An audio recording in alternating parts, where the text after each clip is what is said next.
gotta do it with your whole ass.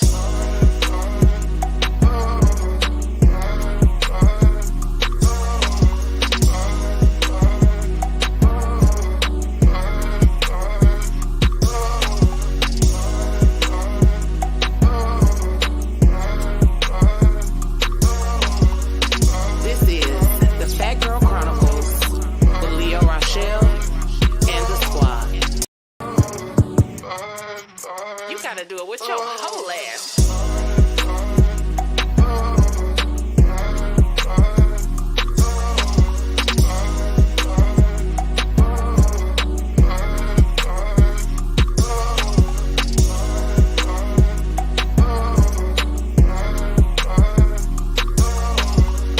This is the Phat Girl Chronicles with Leo Rochelle and the squad.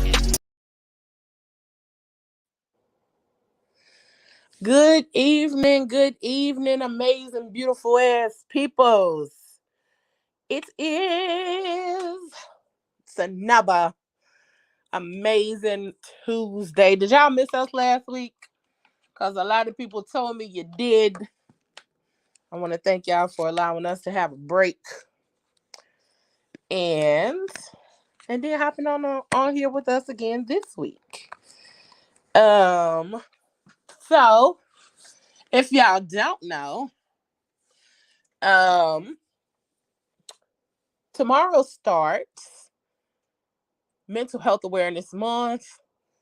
May is that month, Mental Health Awareness Month, and we kicking it off a little bit early, okay? We kicking it off a little bit early, and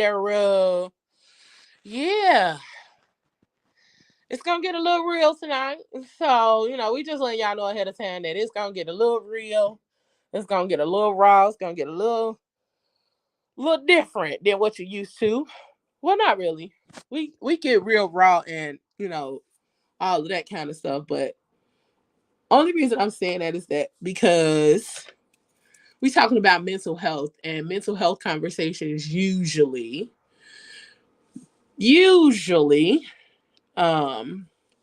create a lot of different emotions and feelings and things like that. So so we're gonna see how this thing get cracking off tonight. How y'all doing? Y'all all right? How y'all doing? I'm good. Good deal. I'm good.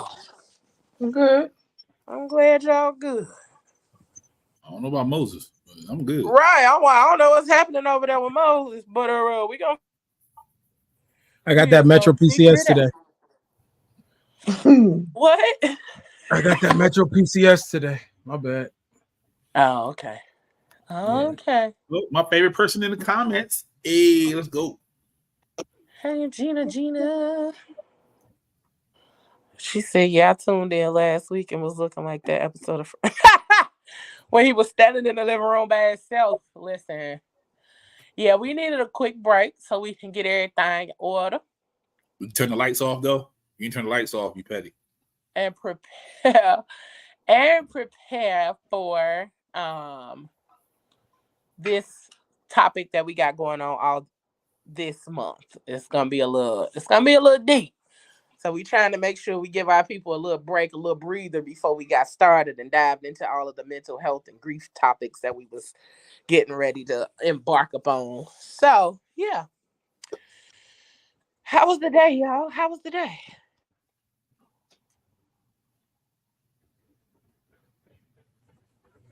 Y'all don't hear me talking, y'all? It was I'm like, y'all quiet as hell. Y'all scared for the conversation or what? It wasn't bad. You know what? I'm not gonna even lie. I took a mental day today. Okay. I took a mental day today. Yeah, I took a mental day today. I did. I took a mental day today because they had drained. They had sucked it out of me yesterday and all of last week. Today I took a day. Because I felt myself. I took a day today. I did. I needed it. Sometimes you gotta pull yourself away. And I pulled myself away today. Pull myself away from it today. And we ain't mad at that. I am not mad at that mad at you for that. Sometimes you gotta take a mental day. Absolutely. That's why we talking about mental health today, because sometimes you Yep. need them days. Today I took one. What is a mental day? Oh man, I think everyone needs one. Everybody needs one. It should be law. Should put that in there with the PTO. Yeah. It really should be. It should be where at least once or twice a month, everybody should be able to take a paid day off to get themselves together mentally. Yep. It should be a law. Should be a law.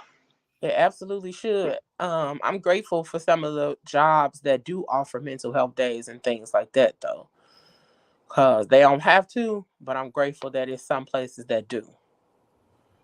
But there's some people that be running with that thing too, man. Yeah, that's why everybody don't have them. Yeah. You know what I'm saying? That's why everybody don't have them. If you're already lazy and if Hey, you want a mental auntie. health day, it doesn't help. Yeah. You lazy with a mental health day. That doesn't help.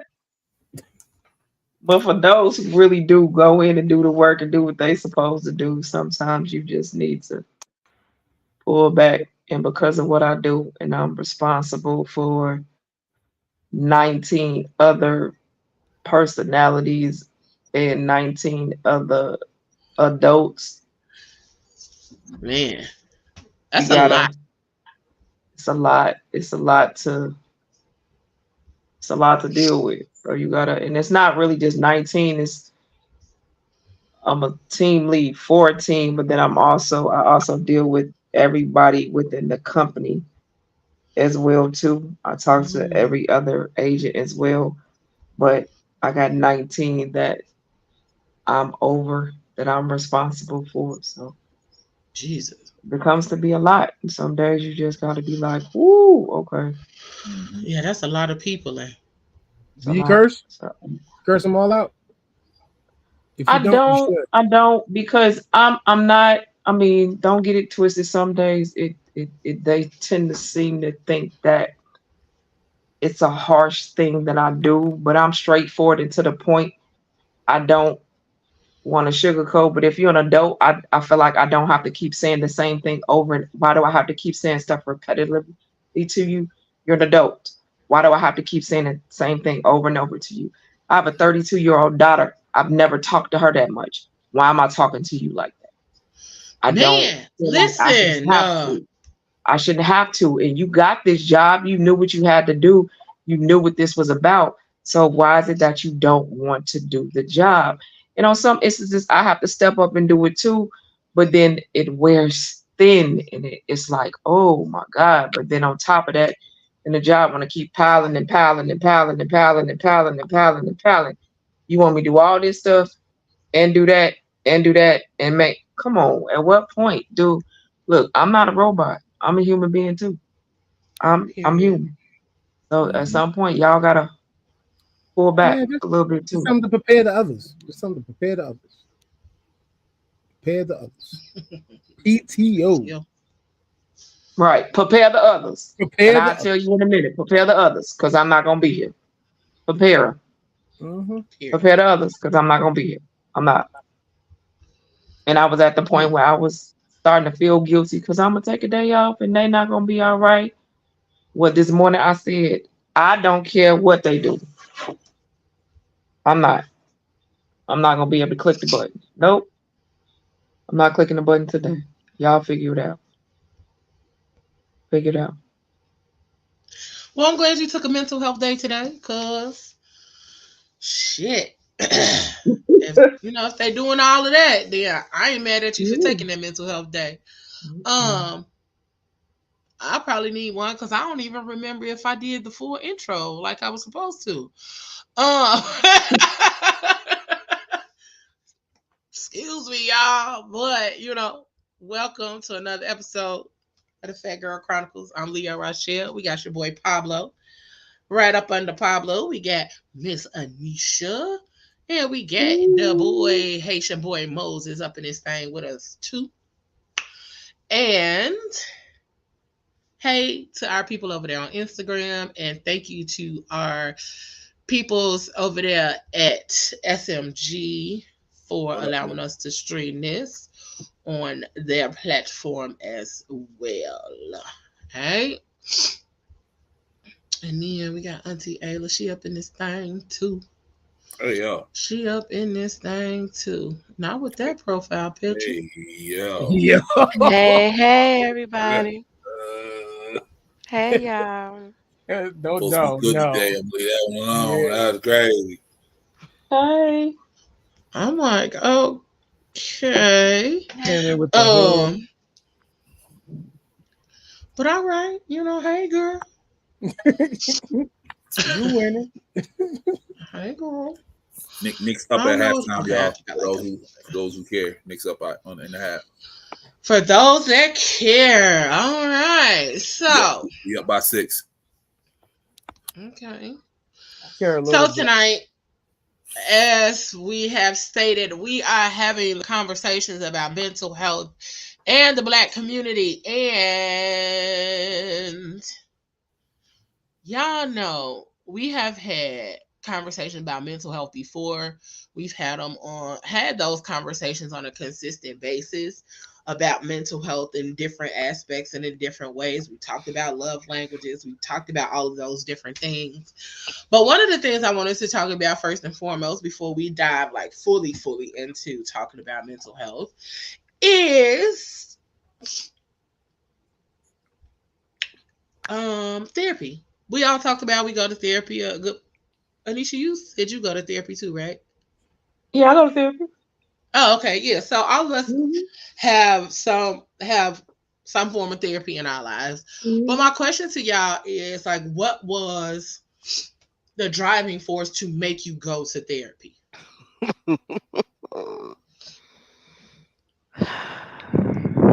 That's a little. Don't. What made me go to therapy? Yeah. What was your final you know what? I need some therapy.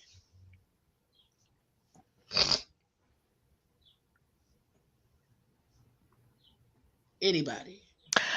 At first, I feel myself needing to have a conversation about me, because I discovered it wasn't always about everybody else. It was me. I finally discovered it was me. I finally discovered it was some stuff I needed to fix with me. It was some trauma that I had went through that I needed to fix about me. It was somebody, the final force was this somebody that I was dating.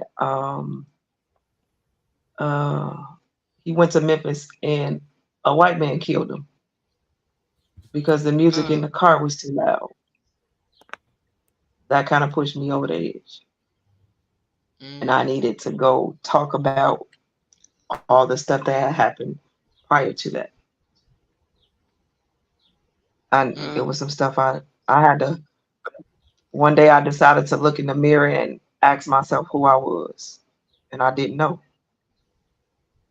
And I needed to go heal some stuff about me, about stuff that had happened previously, and stop blaming other stuff on other people, because I was bleeding on other people. And I had to go start the healing process for myself. Stop bleeding out on other people. Because it kept being a repetitive thing, and I found myself being really mean to people. And that's not who I am. So I needed to go sit down and talk about and start healing from the little girl up. So I had to go have a conversation about me and tell the truth that I was messed up. Lack of a better words, I was fucked up. And I was lying about it. And I was blaming it on other people. And that's where some of us really mess up at. And unfortunately, we grew up where what happened in this house stay in this house. Yep. We don't talk about it, and we don't say nothing about it, and stuff transpired and it was never talked about, and He just kept moving and kept moving and kept moving and kept moving and kept moving. And I needed to go talk about it. I had to go sit down and talk to a neutral person and do some heavy work on myself that I'm still doing, because it's not just the healing process is not something that just stops one day. You do it a couple times and it's over. No, it's something that happens every day, because there's some stuff that triggers it, but I know how to deal with it. But I had to look in myself in the mirror and say, "Who are you?" And I did not know, and I couldn't keep bleeding out on other people. And I had to go have a conversation and discuss it. Still discussing it. And some of it I had bled out on my daughter. And I had to go back and apologize to a whole lot of people. Because I caused some trauma to some people that I took some stuff out on some people that had never done anything to me. But I was not dealing with the trauma in the proper way. So I had to go deal with it. Hurt people hurt people. Absolutely. That's a true statement. Hurt people. Hurt people hurt people. And we don't want to have a real conversation. A lot more people would. Yep, I was just about to say, I wish a lot more people would have that conversation or come to that understanding that hurt people do hurt people. Actually hurt people. Regardless of your intent. Sometimes you may have all the intent to do what's right or to do what's good. But if you are in survival mode, or if you are broken, you are bleeding, you can't not bleed on somebody else. You can't not bleed on somebody else because you're bleeding. And a lot of us are bleeding profusely, like gushing type bleeding, and we don't recognize it until it's too late. And then now you out here, like Gina said, standing like Will in the living room. And then you all you got left. You are all you got left. You are standing there by your damn self and wondering what happened to everybody. So I know for me, one of the things that made me go to therapy was 2018. So my mom passed in 2015, and then after she passed, it was a lot that transpired after her passing, and then, you know, still trying to deal with all of those things that happened, but then also trying to figure out who I was without her, who I became. And then I started like drinking really badly and all that kind of stuff. And then not only was I drinking really badly, then I started smoking weed, and that was never my thing. Like smoking was never my thing. And so I got to smoking heavy, and then this guy that I dated, like we would smoke all the time. And you know, then every once in a while I would have an edible. And so this night I had a little piece of edible after we smoked, and went to sleep, and I woke up and I couldn't breathe. And I was literally in there.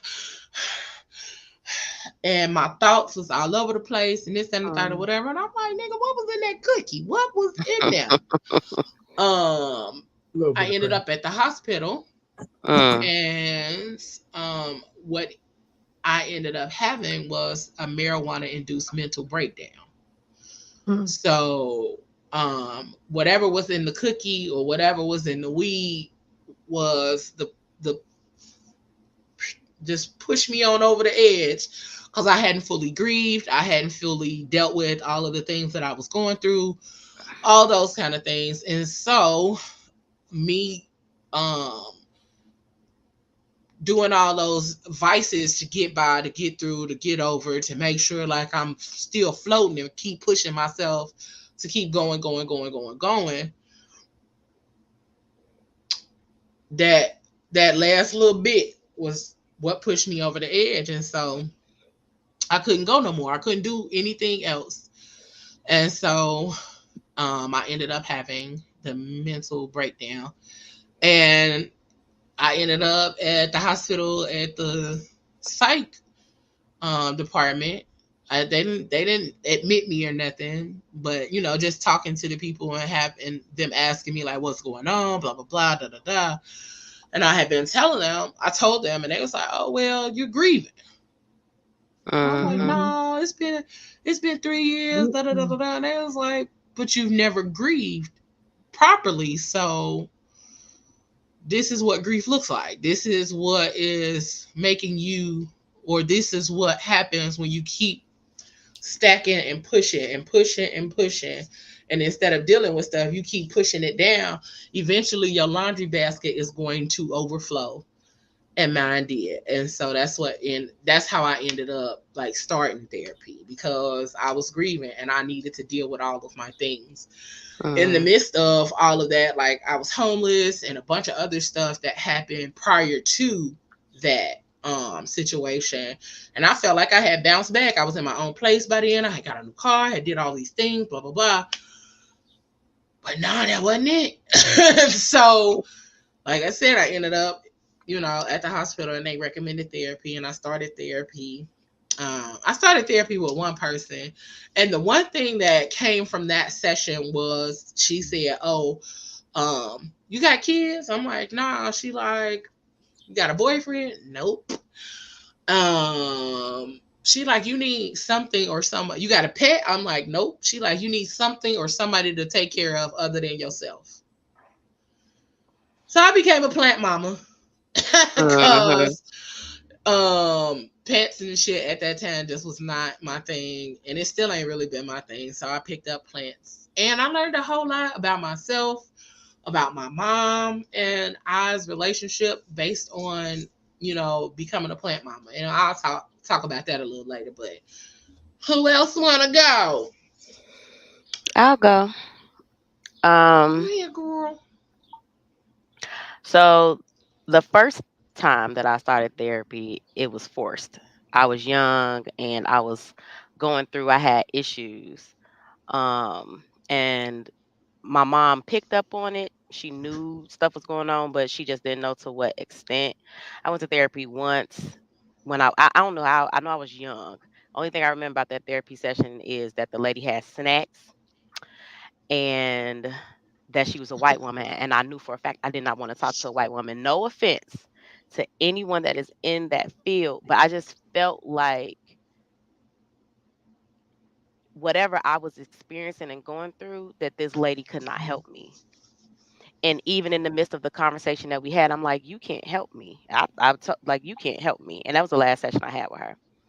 And so I bottled a lot of stuff up. I dealt with a lot of stuff on my own. And then I ended up getting into a very, very abusive relationship.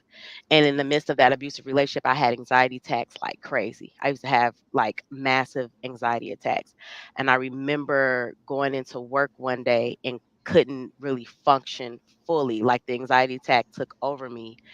And it was like this spirit of, if I go home, somebody's going to die. It is going to be me, or it's going to be him, or it's going to be both of us. And that particular day, my company at that time that I was working with, they had this thing called comp psych, and so they give you like emergency therapists and stuff like that. So I gave them my preference, what I wanted, and it ended up being like this young black man that I met with that day, and he helped me a lot. He helped me to um figure out a lot of different things. And in the midst of that, I went to him, then I went to another guy who wanted to do psychotherapy, and that freaked me out, so I didn't do it.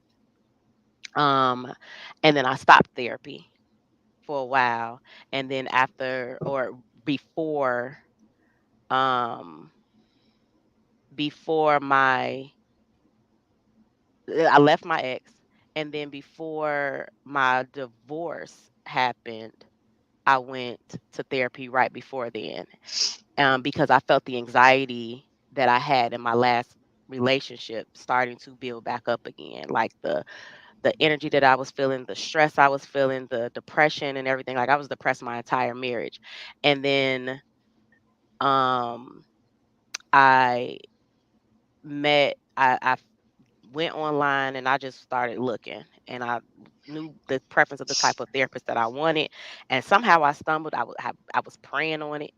Somehow I stumbled on this link, and I haven't been able to find it since then. I've been trying to give it to people and I can't find it, but I stumbled upon some link, and you just put in like the type of therapist you want. If you want a male or a female, what kind are you looking for? You put all these things, your area that you're in, if they're Black, white, Asian, Puerto Rican, whatever, and they give you like a list. And I ended up finding my therapist that I've been with now, and she helped me through the whole process of before I decided to leave my marriage and all in the midst of it. And I talked to her again Thursday. I talk to her every week.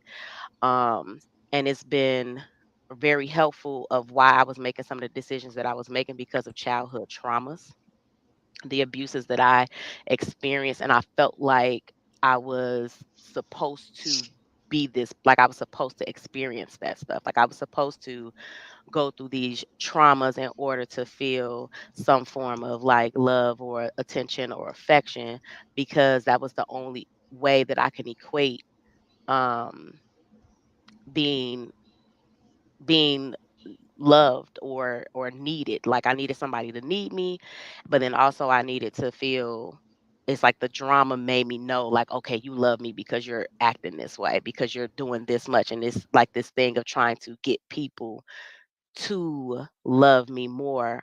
The more they push me away or hurt me, the more I try to get them to love me. And that was a part of the abuse that I had experienced for a very long time, and I pushed down and everything else. So now I am so happy that I did what I did, because the energy that I feel now, the pressures that I used to feel before, is not the same. I feel so much lighter. The energy that I have around me is so much lighter. The village that I have around me is so much lighter. But um, yeah, that was the reason why I started.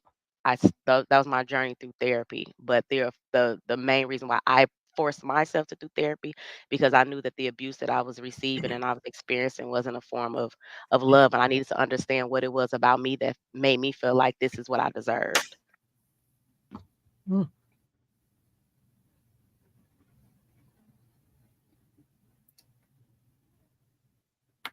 Well, all right. Yeah. Leo, you talking, but we can't see.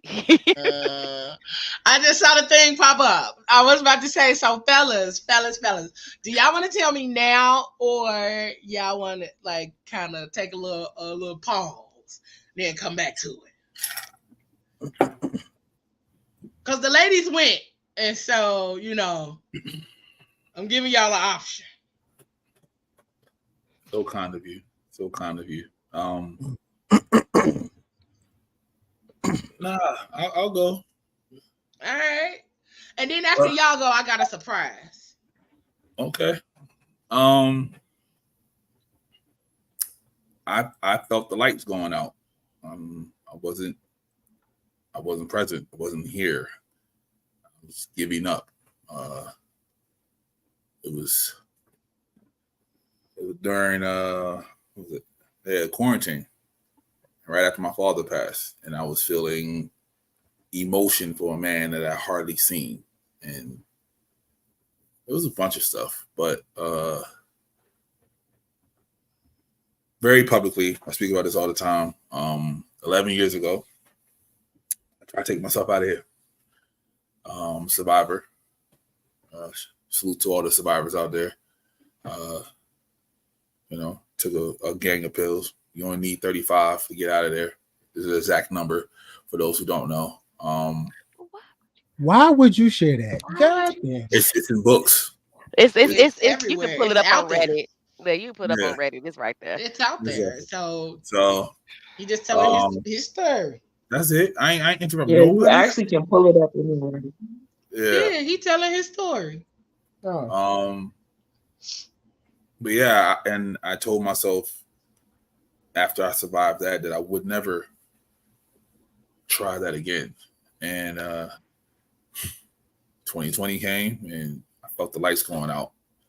And my boss, well, my supervisor, she saw it. She was like, you ain't yourself.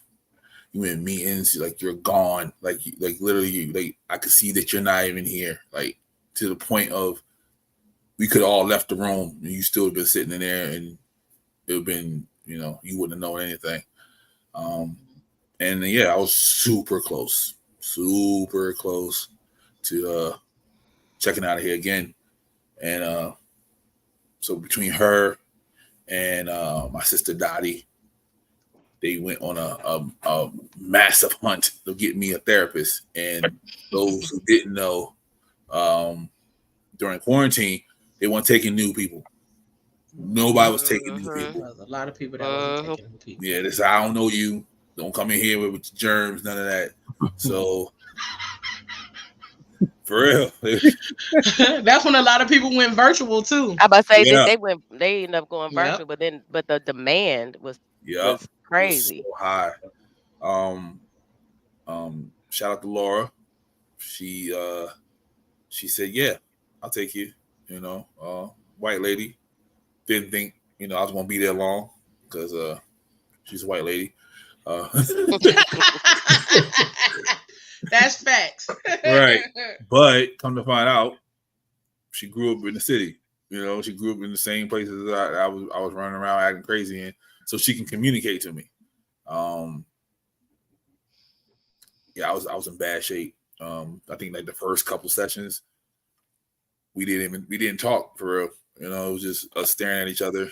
She's like, "How do you feel today?" You know what I mean? Like it was one of those. It was like, but yeah, she got deep. I figured some stuff out.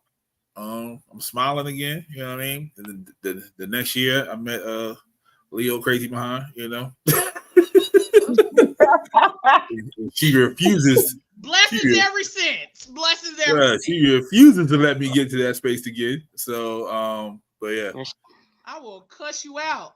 Real thing. Because I think right after I met Leo, I went back into that space and yeah, Leo's ready to fight. Like it wasn't how you doing. It was she was about to put her hands on me.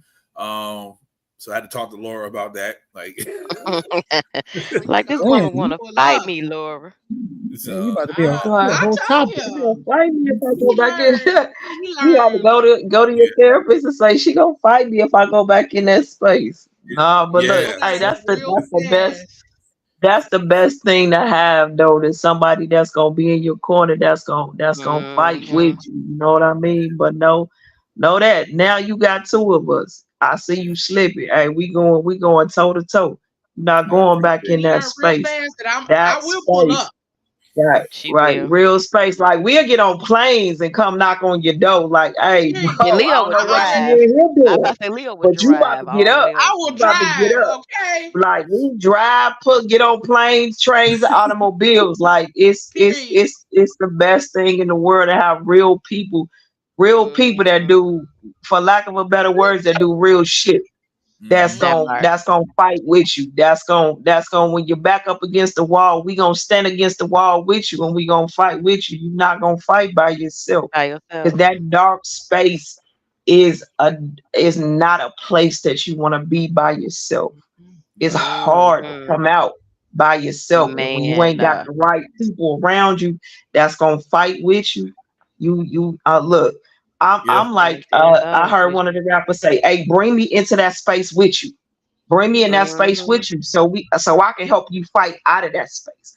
Bring me into the space with you. Don't go in that space by yourself. Don't go in that space by yourself because it's a hard space to come out of by yourself. It's a hard space. Yeah, and I keep telling them, I'm lightweight psychic. I know when shit be going on. Even when y'all be trying to tell me it ain't, I'm good, it's cool. No, it ain't. Because something was Shondo that's telling me it ain't. I'm in that age range. My friends we'll just let him figure it out. He'll come out of it eventually. That's the age range of my friends that we are in. I'm not that friend that's gonna let you come out of it by yourself. Because when I asked you, it's because it's the discernment in me. And that's just who I am. I can see it and tell by your demeanor. You can walk in the room and don't say a word to me. And here's what I'm gonna say. So what's going on with you? Thank you, Anisha. Yeah. You're gonna be like, what? You're gonna be like, what? I'm like, so what's going on with you? You want to talk about it standing right here, or you want to go out here and talk about it? Because I don't want to put your business in the street. I'm not one that's gonna share your business and tell you. And you want to do it right here, you want to do it, me and you gonna go do it somewhere else. Because I see it in your face. I see past. I'm a person that can look you in your face. I see past that damn that. smile. Yes. I see past the smile. I see past all of that. And I can look you dead in your face and say, so what's going on with you? It's and the you can energy. stand in my face and say, I'm okay. And I'll be like, really? So I'm gonna ask you again, what's going on with you?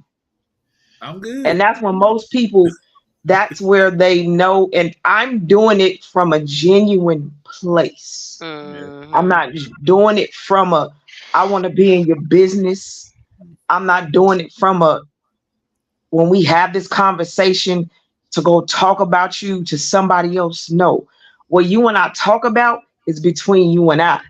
And I'm going to help you find a way to get through it. And if I can't, I'm going to find somebody else who can. But I'm not going to leave you in it by yourself. Yeah. I'm not going to leave you in it by yourself. That's not, it's just not. Like this thick, full of therapists. It's like you call each and every one of them. And if you want, we can sit there, we can call them together. Right. I'm like, how many numbers you want? Well, we can dial all of the numbers. We can dial every last one of the numbers until we get you into a space that you want. If you don't want to talk to me, you don't have to talk to me, but you're going to talk to somebody. Because sometimes it's just a matter of just getting that shit out. Right. You just got to. And the biggest thing for me is I tell a lot of people, and a lot of people think that it's a cliche thing, but I do it every day. Write it down. If y'all knew how therapeutic it is to just sit somewhere and write it, once pen hit the paper, it's the most. It should start to flow like water. It's a release. When you get through, you're going to be like, whoa. And you never have to share it with anybody. That's between you, that pen, and that paper. Right now, I'm in the midst of creating another series of journals, and the title of them is What I Never Said. You don't have to say it to nobody. Write it down. Mm-hmm. Write it down. It's a release for you. And you ain't got to share that with nobody. Nobody. It's for you. It's for you. Moses, you want to share or you want to wait? I'll share. Okay, wait. Okay, see, why you ask? Now go. Go No. ahead. I'm Go gonna ahead. wait. Go ahead. No, I'm because gonna wait. I'm excited. No, because I'm excited. I'm going to I'm wait. excited. I'm excited. That's all. Go ahead. No, go ahead. Nigga. I'll wait. Go ahead. No, go. Oh, whoa. Who are you yelling? Oh, she said go, Moses. I said go. She said I'm go. just excited. Big facts, mouth. Big facts. What was the question? Why did you start therapy? I'm about to say, don't nobody answer that because he know exactly. Moses, stop it. Right, come on. I started therapy originally to save my marriage. And one thing led to another. And everything just kind of unboxed itself. So tend to do that.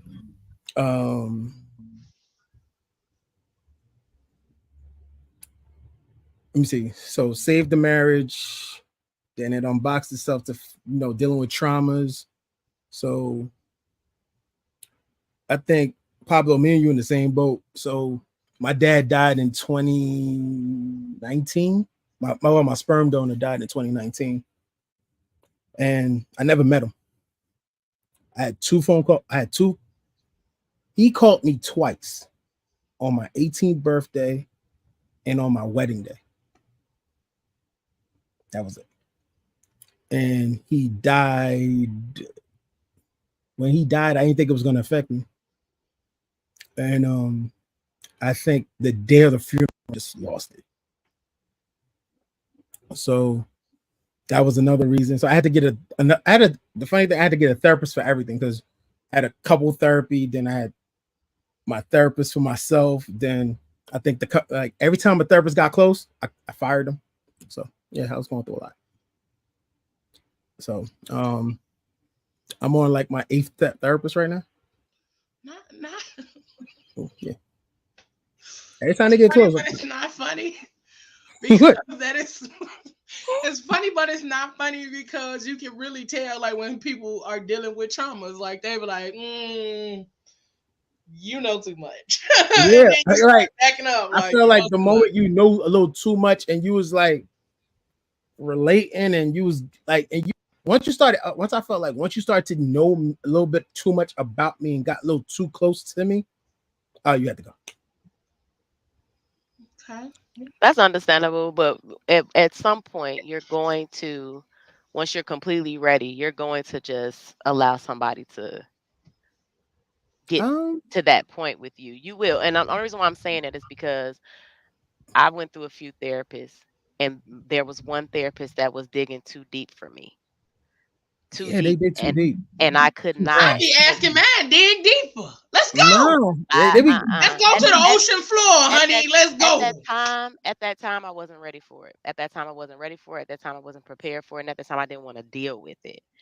But it took for me to kind of go through some more stuff, right? For me to finally be like, I have to deal with this. Because if I don't deal with this, this is going to kill me. It's going to do more harm for me than anything, because I'm not dealing with it, and it's going to disrupt the relationships that I have. It's going to disrupt, and it was disrupting relationships. It was causing me to constantly make horrible decisions in relationships and friendships and everything else like that. But as scary as that shit is, it's very healing. It's once you get to the revelation of it all, it's like it I promise you, it's like this release, it's this relief, and then it's this reassurance of, I can do this. Like because I battled that part, the shadow. It's that, what's they call it, that shadow therapy, the shadow work. It's the shadow work for me. And that's not a demonic thing for those of you all who might try to. It's not a demonic. Right. It's not a basically demonic thing at all. It's honestly dealing with the child in you that never healed from whatever, because that's typically where most of that stuff is from. It's a lot of childhood traumas and things that we don't realize is still sitting in us, because there's stuff that I remember as a kid that a lot of people wouldn't even never look. If I bring it up to somebody, they'll be like, how you remember that? And I'm 3 or 4 years old, and I remember this situation to a T, because that situation has some type of effect on me. Right. One of these days, you're gonna let that shit come through. You're going to eventually Moses, you're gonna have to let that wall down, because right now you're not ready for it. You're not ready. And I get it, because we all were in that space where we weren't ready for it, and you get to the point and you stop, like, nope, I don't want to talk about that. I don't want to talk about that. I don't want to talk about that. But you're gonna get to a point where you're gonna be like, okay, it's time. Let's deal with it. Because like I said, the healing part of this, it's not a 1, 2, 3 thing. It's an everyday thing. It's an everyday journey. It's not like a 1, 2. It's not like a 12-step program. It's not. It's not a 12-step program to this. It is not. It's going to be every single day. But you are going to have to open up yourself, and I'm telling you, here's where it started. You gonna have to go stand yourself in the mirror and look at you and decide on when you are going to heal you. We can't make that decision for you. You have to make the decision on when you're going to heal you. And that's you are the only person that can make that decision. And we all got to the point when we didn't want to talk and we stopped going to therapy because it got to a point where we didn't want to have the conversation about it. And we stopped talking. And we clammed up when we stopped. But then when we got to the point, we was like, okay, I got to get through this part because I want to see what's on the other side. And when you get on the other side, Moses, I promise you, it's not going to be as bad as you think it is. It's not going to be as bad as you think it is. You just got to get But to that you first got to part. make the decision. Or when you get to that point, like, hey, let's do it. One day. Let's do it. Let me keep it. One day. It's like a cake. That's all. One day. Yeah. It'll happen. It's layers. It's you gotta peel. It's like you peeling off layers. It's layers that you gotta peel off, and it does. Yeah, And it like starts from childhood. It starts from childhood. It's layers to this. Onion. Yep, it's onions. It's an ready. onion. It's layers. I'm ready to reveal my surprise, y'all. What's the surprise? Y'all We get a new car. If we don't got a new car, I want. Y'all ready? What? Y'all ready? Come on. Okay. Surprise, surprise. Surprise,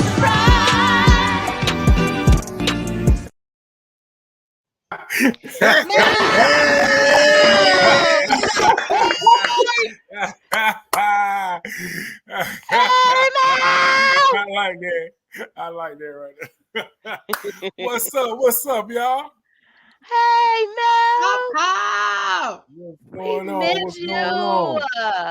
Hey, what better time for me to come back than mental health, huh? How about that? Listen. the craziest MF in the world coming back on mental health. How about that? Yeah, he's an onion like off Shrek. Girl, shut up.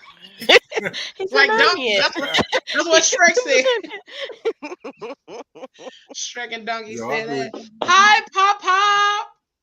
Hey, what's up? Y'all been listening to these stories, man. We getting deep tonight, man. We getting deep. Apparently. Can't get my hoodie yet. At least they evened up the numbers up. They even, the numbers are even, man. How about that? Numbers are even there. I ain't care about none of that. I ain't get my hoodie yet, Mo. That's all I'm saying. Oh, he gonna still be on you about this hoodie forever. Man, 80 degrees out here, and I still want my hoodie. Yeah, we about to get back working on that, man. I'm glad to see everybody, man. I'm glad to see anybody at this point in life. I guess since we talking about it, I guess I might well just jump on into my story. Y'all know I've been gone for a while. Huh? Pop. Yeah. What's up? Bruh, I am literally I am so fucking happy to see your goddamn face. Thanks. I am so happy to see your fucking face. It's good to be you got the grown man sexy beard now, idea. man. You have no idea. I'm trying to catch up. You got the grown man sexy beard going now. Absolutely no idea how happy I am to see your face. Okay, go ahead and tell your story. I'm gonna cry a little bit more later, but Yeah. So y'all know I've been gone for a while, and it's kind of dealing with what we've been talking about tonight. I fell into a deep hole. Usually around November, December, my mother passed during the height of COVID. So usually November, December, I start missing my mother a little bit. I start falling into a little hole. But it seemed like this year was a little worse than the past 2 years. I think things slowed down around me a little bit, which allowed me more time to think well on those situations. And I fell into a deep hole. And what I've learned during this time is I was also physically sick and didn't know it. So I had stuff going on in my body that I really didn't know about that was causing me to be tired, to be sluggish, to fuck with my brain a little bit. You know what I'm saying? So I feel super depressed. I'm like Pablo. I felt like I didn't want to be here no more. But the only thing that kept me here was because my grandmother passed in the past 3 years. That I couldn't leave my grandmother. I didn't want to do that to her. So, but what I did was I fell into this deep hole that caused physical anguish to myself.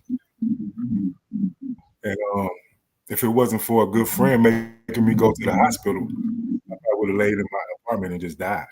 I probably would have I had an infection in my body, and I would have allowed the infection to take over my body and just kill me, because I would have just laid up in the bed and just let it fester and fester and fester.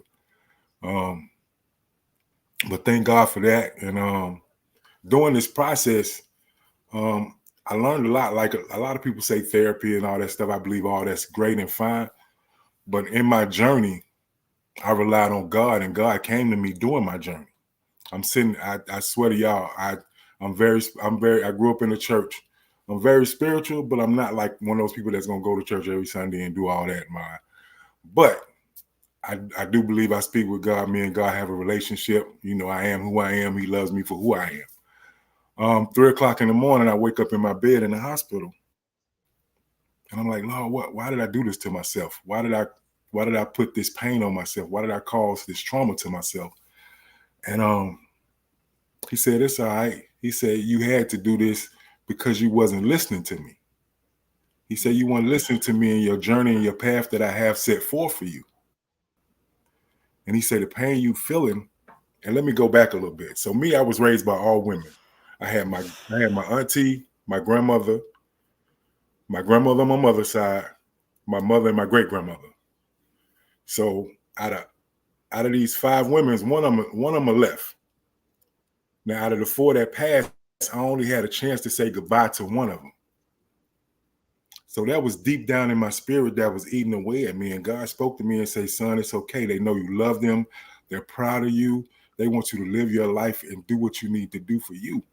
And when I sat in that bed and I wept and all those tears came out and that spirit was just lifted off my back, it just gave me a total new outlook on life. Like my doctors and everybody's surprised at me. So let me be very transparent. With the infection, the pain that I caused to myself, everybody get ready. It's going to shock you a little bit. I lost part of my leg. So during this process, I lost part of my leg, which a lot of it was self-inflicted due to the depression, because I didn't carry my ass to the hospital. And I allowed shit to fester and fester and fester. But with the strength of God, like everybody's amazed at how well I'm doing. Like I'm home now, I'm moving around by myself. By the end of the month, I have my prosthetic. They're going to give me the most high-tech prosthetic they got, because they was like, you're so strong, the way you move around, your spirit, the way you act, you know, everything is great. So I don't want nobody to feel sad for me. I want everybody to understand that in my testimony, I want to be able to help somebody that's going through the same thing. And I'm so glad that we do the mental health month and the mental health conversations, because the shit is so real. Like it's very, very, very real. And my grandmother used to always say to me, son, stop saying you all right. Stop always saying you all right. And during this journey, I've also learned about humility and being able to trust people. And God said, you got to trust people, but you also still have to have that discernment to understand who's for you, who's not for you. Because I was very sheltered. You know, people see me, I'd be kind of outgoing. Like I always tell Leo, I'm the mouth, but when I'm away from the screen, I'm Dale. And Dale is very quiet. Dale is very reserved. Dale don't really talk to a lot of people. Dale is very, very, very quiet. Dale don't trust too many people. And in that depression, I felt like I was in a space where I was alone. I felt like I was devalued. Like I didn't trust nobody. I felt like I didn't have anybody. I felt like I was super alone. I felt devalued in a couple of ways.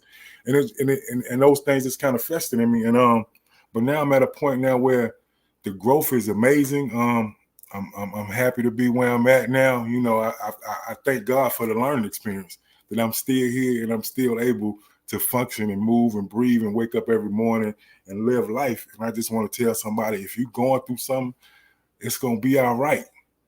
You just got to figure it out and trust somebody. You got to trust somebody in your life, because everybody is not bad in your life. Somebody in your life really, really loves you. And that's what I'm learning now during my process, that there are people that really are in my life that truly fuck with me, like really fuck with me. Like you never know until stuff like this happens and you can actually see that you people really fuck with you, or you really got to trust people and allow them to be them and allow them to help you. It's okay to say I need help sometimes. So, that's pretty much my overall testimony. I mean, if y'all got any questions, anything, man, please hit me up anytime, and I'm an open book. But I'm back. Not Reverend Mouth. I'm just happy to see you back. I'm happy to see you back. No, you gotta hit the ladies. You gotta give us one of them. Ladies. Yeah. No, and don't get it twisted now. I know you still ladies. I might be one half short, but we still, Yeah, man.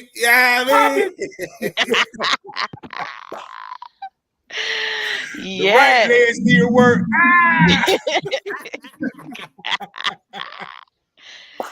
I love it. I love what you just said. Oh, I'm sorry. Go ahead. Go ahead, baby. Go ahead. I was gonna say I love what you said about you didn't necessarily have like therapy per se, but you went to God.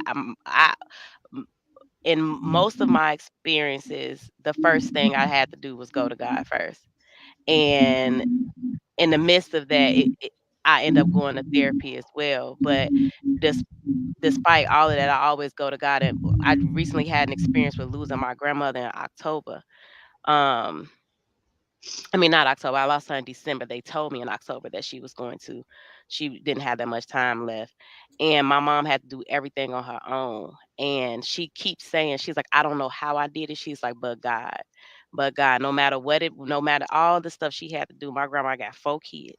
My mama did everything because by the grace of God, she was able to go through and do everything with my help and a few other people help. But I saw firsthand how just leaning into God and trusting Him in the midst of like the most devastating time of anybody's life, losing a mother, and how that would how having that faith and having that journey and having that relationship can just like really give you a sense of peace and understanding no matter what.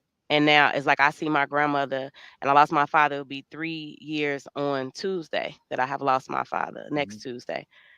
And seeing that and going through that and witnessing all of that and just still being able to come out of it. I see them in everything and every day. And I speak to them every day and I'm always saying, hey, or how you doing, or I love you or something, because I can feel them in me. And having that relationship with God helps you through that as well. Because yes, therapy is amazing. It's great because it talks you through all of that personal shit. But when it comes to like really grieving and going through some things, man. So I applaud you for having that notion to listen to God and let Him guide you and move you through that. Because I would be fighting you if I had to come somewhere. I'd be like, why would you do this to me? So I'm happy. I'm so happy that you are here and that you are talking to us and you're giving us a testimony that a lot of people may be going through right now and need to hear that. Oh yeah, definitely. That's why I say it's important for me to share it. And when people see me, it's gonna be important for me to share it because I know we all go through things. We all have shit that ain't right, shit. Like I always say, the generation behind me, I thank them for allowing those conversations to come to fruition where it's not like, oh, what happened in this house, stay in this house, we don't talk about it, don't go outside, talk about it nowhere. But now people are talking and having conversations and understanding that these things need to be discussed and need to be healed. And in hindsight, with all that being said, I will seek therapy as well to sit down and talk to somebody as well. I believe and I trust in God. He's brought me this far. He's continuing to take me. But I know at some point I will need to have other conversations with somebody that's a professional. And actually, I did have a couple of therapists come visit me while I was in the hospital. We just had like a basic conversation, and it was so freeing and uplifting that it's important to be able to just talk to somebody that you don't know, that you feel like is not going to judge you or not have no ulterior motive and just can listen to what you say. So everybody needs to find somebody to talk to when you're going through shit. Because sometimes the storm get rough. And, we saying we waiting on God, but sometimes we say God is a black man. He might not be there when he want, but he gonna be there. You know what I'm saying? Thank God when he show up, but brother. God is the bucks on holidays. I'm trying to tell you, boy. Get there, but he gonna get you where you need to go. Gonna get you where you need to go. Absolutely. So let me say, like, Yes, indeed. Mouse. First of all, he called me, and then when we got off the phone, I cried because I was like, oh, it felt good to hear your voice. We have been texting because I'm like, nigga, I need to know something because something ain't right. But I'm like, well, I'm just checking in. I'm just peeking around that corner. I'm just peeking. And when he called me and was like, I'm coming on the show. I ugly cried. Because y'all know on some real shit, I'm a crybaby. But one of the things that one of the reasons that I cried was because he eventually did tell me what was going on. So I knew what was going on and all of those kind of things. And so it was just constantly, me being me. I'm just checking in. I'm like, if you need me, let me know. It's nothing. And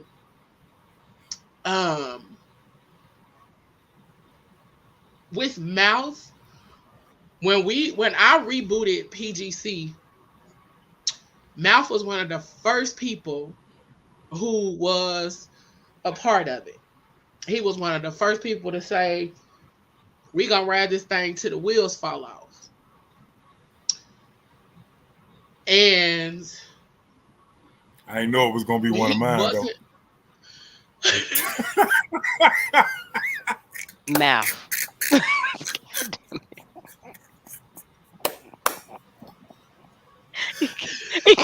Damn.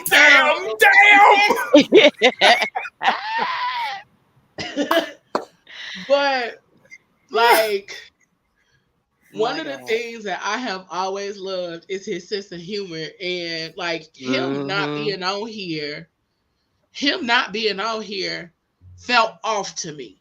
I love everybody on all of the shows, but Mouth not being on here with me felt off to me.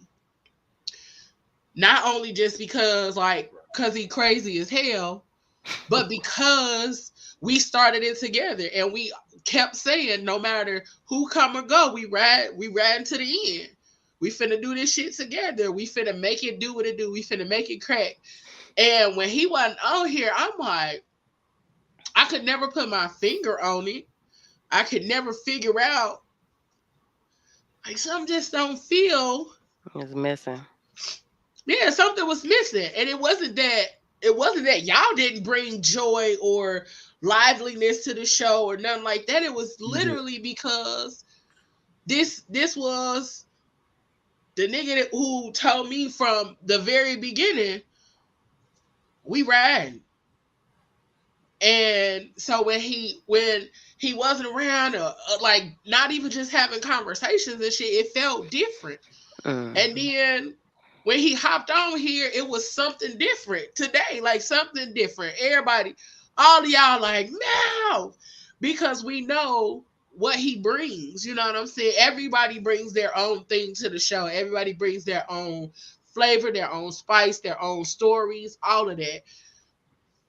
But me and Mouth have built something for 4+ years. You know what I'm saying? We've been building this together from during the pandemic. That's when it happened. Right after the pandemic, September of that year. Actually, we started in like June. September was the first debut. So it was a lot happening for the both of us in our lives. And the one thing that we said, we don't care who come or go. We're going to ride this thing till the wheels fall off.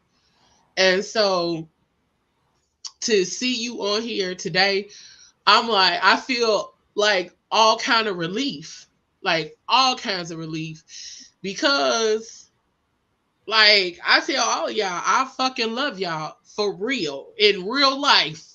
I don't just say I love y'all as no cliche shit. I don't just say I love y'all because it sound good. No, I love y'all in real fucking life. Y'all become a part of me. Y'all become a part of my family. Like, so to see you out here, to see you in good spirits, to see you taking it all in stride and just trusting in God and knowing that He gonna bring you through, like that really, really, really makes my heart happy. Yeah. I don't even know what else to say, but it's good to see your face. Not Michael and I and love Jermaine. you. Like Michael and Jermaine. Just look over your shoulder, honey. Not Michael and Jermaine. I love you as I'm well. Marlon then. Next week will be the first New Music Moments back. Next week, the New Music Moments will be back. Yes, It's been so uplifting. I mean, you wouldn't believe how many people have hit me, inbox me, and be like, "Yo, my music ain't the fucking same no more. Where the fuck you at? Yo, where the New Music Moment at? Yo, my music ain't really the same." I'm like, "Yo, that shit is crazy." So we definitely gonna get back into the groove next week. Love it. I can't wait. I'm excited. I can't wait. Do we get music too, though? Do we get music on After Dark too? We gonna get our whole little thing. We gonna get ours too. Hey, Our good night kiss. Let's get it together. Let's get it together. Yeah. Let's get it together. Yeah. Hey, you know, I was going through some stuff and I seen the good night kisses, the stuff I was using for it, and I was like, "Yo, I gotta get back to it. Heavy. Yeah. We gonna need Everybody it. miss you. You bring, and that's the one For thing. the ladies. You bring something to the world, baby. You bring something to the world. Yeah, my voice wasn't deep enough. My voice wasn't deep enough. They need you back here, man. Well, we definitely did true. like. We definitely. Them sugar. Damn sugar. We definitely need a man's man. I ain't wore the hat since. Whoa. The hat Damn, back next week. calm down. Whoa. Hmm? Stop. What the hell? What did I say? All right, baby. Hat back next week now. There you go. Damn sugar. So. Them sugar. Woo, okay. So now. Dry your eyes. We love you too, girl. Girl, You know it's love. Listen. Leo really crying. Oh, she gonna cry some more. She just get started. That's exactly what it seemed like. Uh-huh. That's exactly what it A seemed whole hour. We still got a whole hour. So I don't know. But this is an example of what therapy could be like when you have the right person as your therapist. And this is a clip from our favorite trap therapist, none other than my sister, Dr. Nikki. This is what therapy look like. Moses, this how you could be once you get to the point where you just gonna let your shit fly in therapy. This how it could go. It's all sick. Papa got shot. Tate got shot. Desi got dropped. Damn. Nate got popped. Damn. Leaky got shot. What the hell? Spaz face hot. Okay. Corbin got kidnapped. They found his bones. He was right. Where's Corbin? Meet you us the boss. They knocked his ass off. John at the fool till they walked his ass down. 5 in the ground. 5. Curtis felt them round. Corbin got kidnapped. Lost. Got his ass found. Okay. That's how me and Laura. She get Listen, in me and my therapist every Thursday. Me and India be going through it. She be like, she be cracking up. Every Thursday. She get on there and be like, so what's new? And I'll be like, girl. And then you unleash, honey. It be the unleash for me. You rat. You rat. Yeah, I give Laura a silent treatment. Giving you Leo like 5, 6 minutes. Then she be like, so how was your day? And I'm like, yep, here we go. Like now I'm about to get in it. I had a white therapist. My thing is this: when they bring out the notebook, and start writing before you can. Then they want to be like, so what did you just write there? I didn't say nothing. Don't worry about it. I would. Yeah, Laura stopped using notebook a long time ago. She like Jay-Z. She put it all up here and then she write it down. So she gonna make a record about you, bruh. I don't want to be mad. The thing that began me is the homework. I be like, girl, don't nobody want to do this. Nope. I do it, but I be frustrated doing that damn homework. I got homework too. I gave myself homework. I gave myself homework on accident. She was like, I said, "Oh, I should do this." That she said, "You know, that's a good idea. That's gonna be your homework." Yep. Hey, my love. Oh, Mama Ayla in the building. Hey, Mama Ayla, how you doing? You know what it is. I don't know any more mouth here now, so I don't know. I might be in trouble. You said you had a chance with mouth. But now you don't know so much. Yeah, oh, Lord. Who's she calling Beanie Man? Damn sugar. Lord today. How funny as hell. Oh, you I like that one. That's crazy. And she should have. Why not? That's crazy. Yeah, she said, "Hey, my Beanie Man." Okay. So she ain't talk like that till mouth came back. That's crazy. Mama Ayla, I thought we was better than that. I thought we was better than that, Mama Ayla. That's why I was like, who's she talking to? She got to be talking to the mouth because she ain't never said nothing to you before. Right. Ooh. That's crazy. You didn't have to say that again. You didn't have to say that again. That is hilarious. Pablo, I'm on your team right now because Ayla, she just going on. I didn't even say nothing. You are absolutely right, Mama. Therapy doesn't work without the homework. I've been good for a whole hour, 13 minutes. Let's keep the party going. Who just did? Oh, okay. Yeah. So, what's we up? talk about mental health in the Black community. Mm-hmm. And I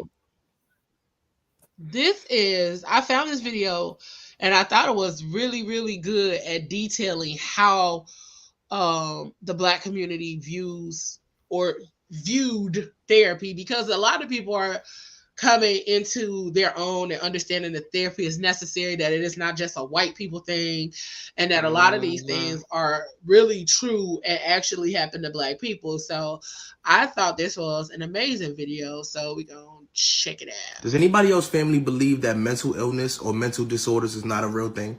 Like growing up, one of my cousins used to always say that she heard voices, and she would always tell my family members, and they'll always be like, "Oh, you just talking to yourself," or maybe you need to pray it away. Like she literally had to wait 21 years just to go to the doctor by herself, and come to find out she has schizophrenia. And even after the diagnosis, they still refuse to believe that it's real. They don't believe in schizophrenia. They think it's all in her head. They say it's her imaginary friends, like she's doing it to herself. I even have a baby cousin that has severe autism. My family refuses to believe that this child is autistic. They don't think autism is real. Don't get me started on depression. You better not even bring up depression because that is non-existent. That is you having a bad day. There's no depression in the Black household. And it's not. That's the generational distinction. Put some Mercuricone on it. Tussin, a little tussin. Put a little tussin on it. But that's one of the, like, that's just like people now saying that kids ain't got nothing to be worried about. Kids got a lot of shit to be worried about. They got way more than we had. You ain't got nothing to be worried about. You young. What you depressed for? No, they ain't had auntie with that green house shoe. They ain't had auntie with that green house shoe. That still bothers me. Green house. You get popped at a random moment. You don't know. It was on site back in those days. You can't be on site with these kids. They start calling people. Man, shoot, they'll start trying to fight you back. Parents don't they'll make call their their kids friends go and outside jump on you. Get their own switch now. Braided That's up. trauma. Make And you a better not what? get no little sweet. A salve. With Just baking make a soda. salve with baking Oh. soda, Vaseline, and then put some thick Thick socks socks on. on. Yep. Because that's what we used to talk I still got you an know. image of my mama standing above me over the bed with a switch in her hand and a bra.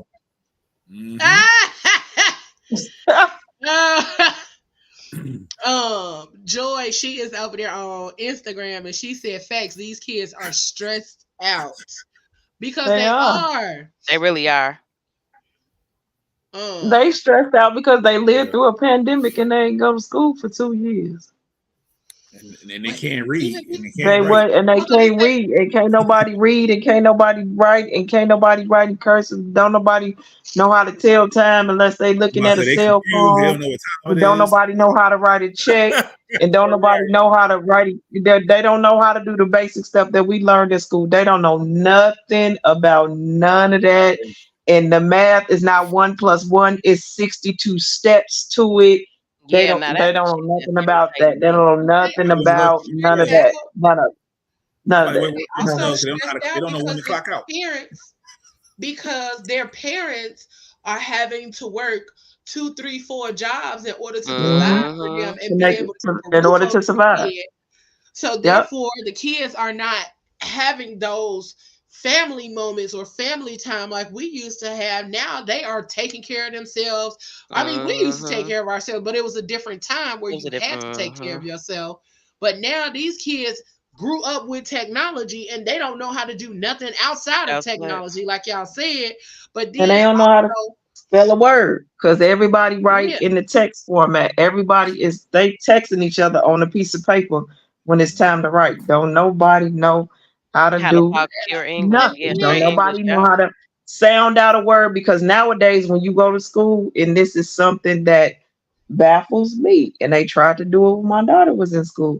Just take this home and memorize. Memorize what if you don't know how to pronounce it? You don't know how to read. What happened to the alphabet that was above the chalkboard where you had to sound it out? If they don't know how to say it, what am I telling her to memorize? What? They stopped. That's not. I'm not doing that. Y'all remember the book?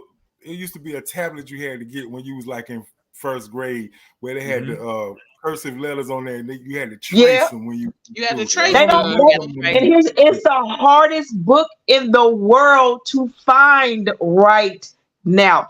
I have found a Black author that does it, but it's the hardest book in the world to find right now because they don't teach these kids how to write in cursive. They don't think that they should learn how to. You can't even sign your name. How you gonna write? You went to the NBA. They can barely You got a write check, regular. but you can't sign the check to put it in the bank. Yeah. When I was a kid, I used to think I was gonna be famous, so I used to practice just signing my name. Hello. Like I had fans. Hello, you can't do it because they don't know how to do it. Right. And they every other week they got 32 days. Every other week they got 32 days out of school. Why do y'all have so many days out of school? Did y'all make these days up? Them tablets, you can find them at Dollar Tree. Oh What? yeah, You can find some. Yeah, if you look up on them on Dollar Tree, I buy them, and I buy them for my little cousins so they can know how to do it. But this bothers me that these kids don't know how to write in cursive. It bothers me, and they don't know how to tell time from a clock. Yeah, they don't know how to tell time from a clock. If they're not looking at a digital nothing, they don't know how to tell time. They don't know how to tell time when the big hand on the 12 and the little hand on the 3. I mean, some of us don't know how to tell time either. Yeah, it got That's crazy.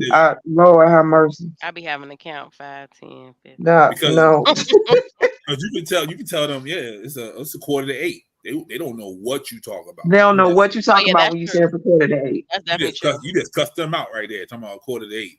7:45. They don't know nothing about it.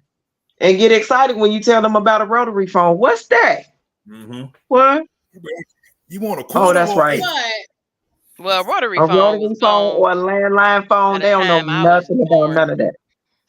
But don't be them old people, y'all. Don't act like we were surprised at some of the shit that our parents used to tell us about too. And like, was. let's not be them old people where we act like all of the shit that we like. Back in my day, All 'Cause day I I'm was mad definitely about. and we confused do about some know shit that when I was younger. that shit changes, but And also like kind of like bringing it back around. Like a lot of these kids are depressed because their parents depressed and in survival mode and don't know that they depressed and in survival mode and don't know that they don't know that they need help in order to be able to maintain all of this stuff that they think they actually need to maintain when it's stuff that they really don't need. A lot of these people don't need half the shit that they working so fucking hard to get. You don't even need half that shit. But they trying to keep up. Not a phone book. Oh Lord. Yeah. Listen, you gotta get back to doing you that gotta shit, though. You gotta keep up with the Joneses. Got to. All I'm saying. You gotta keep up with the Joneses and them down the street and everybody and what everybody else did. Crack came along, then a generation came, and we became a little more successful than our parents, so we gave our kids fucking everything, and now they spoiled and they want to do shit. Yeah. They stopped beating on them and everything. It's such a cycle, you know. Yeah. You better not put your hands on nobody's kids, because that's their kids, not your kids. Yeah. Right. Community was lost. All that. I mean, it all got lost because we like you said, we had a little bit more than our parents had, so we gave our kids. We just gave it to them, and we teach them the value of anything. So now it's just the sense of entitlement. My Lord, the sense of entitlement. The village jumped me. The sense of entitlement that we owe. You owe me. Technically, then told my mama. It's the entitlement of you're supposed to do this. Yes, you supposed to. First, I'm not supposed. Look, legally. This is what I'm supposed to do legally. Legally, I'm supposed to feed you, clothe you. That's it. The extra stuff, I'm not supposed to do none of that. It's just extra. But the sense of entitlement that you're supposed to do this for me. No, we're not supposed to. Feelings, and they don't know what they feeling, and no one's there to tell them what they feeling. They don't know how to express themselves. Because if you ask them what's wrong, they're like, I feel like this is not right. They don't know why it's not right. They just say, I feel like this is not right. Like, because they don't understand the feeling that they're feeling in that moment.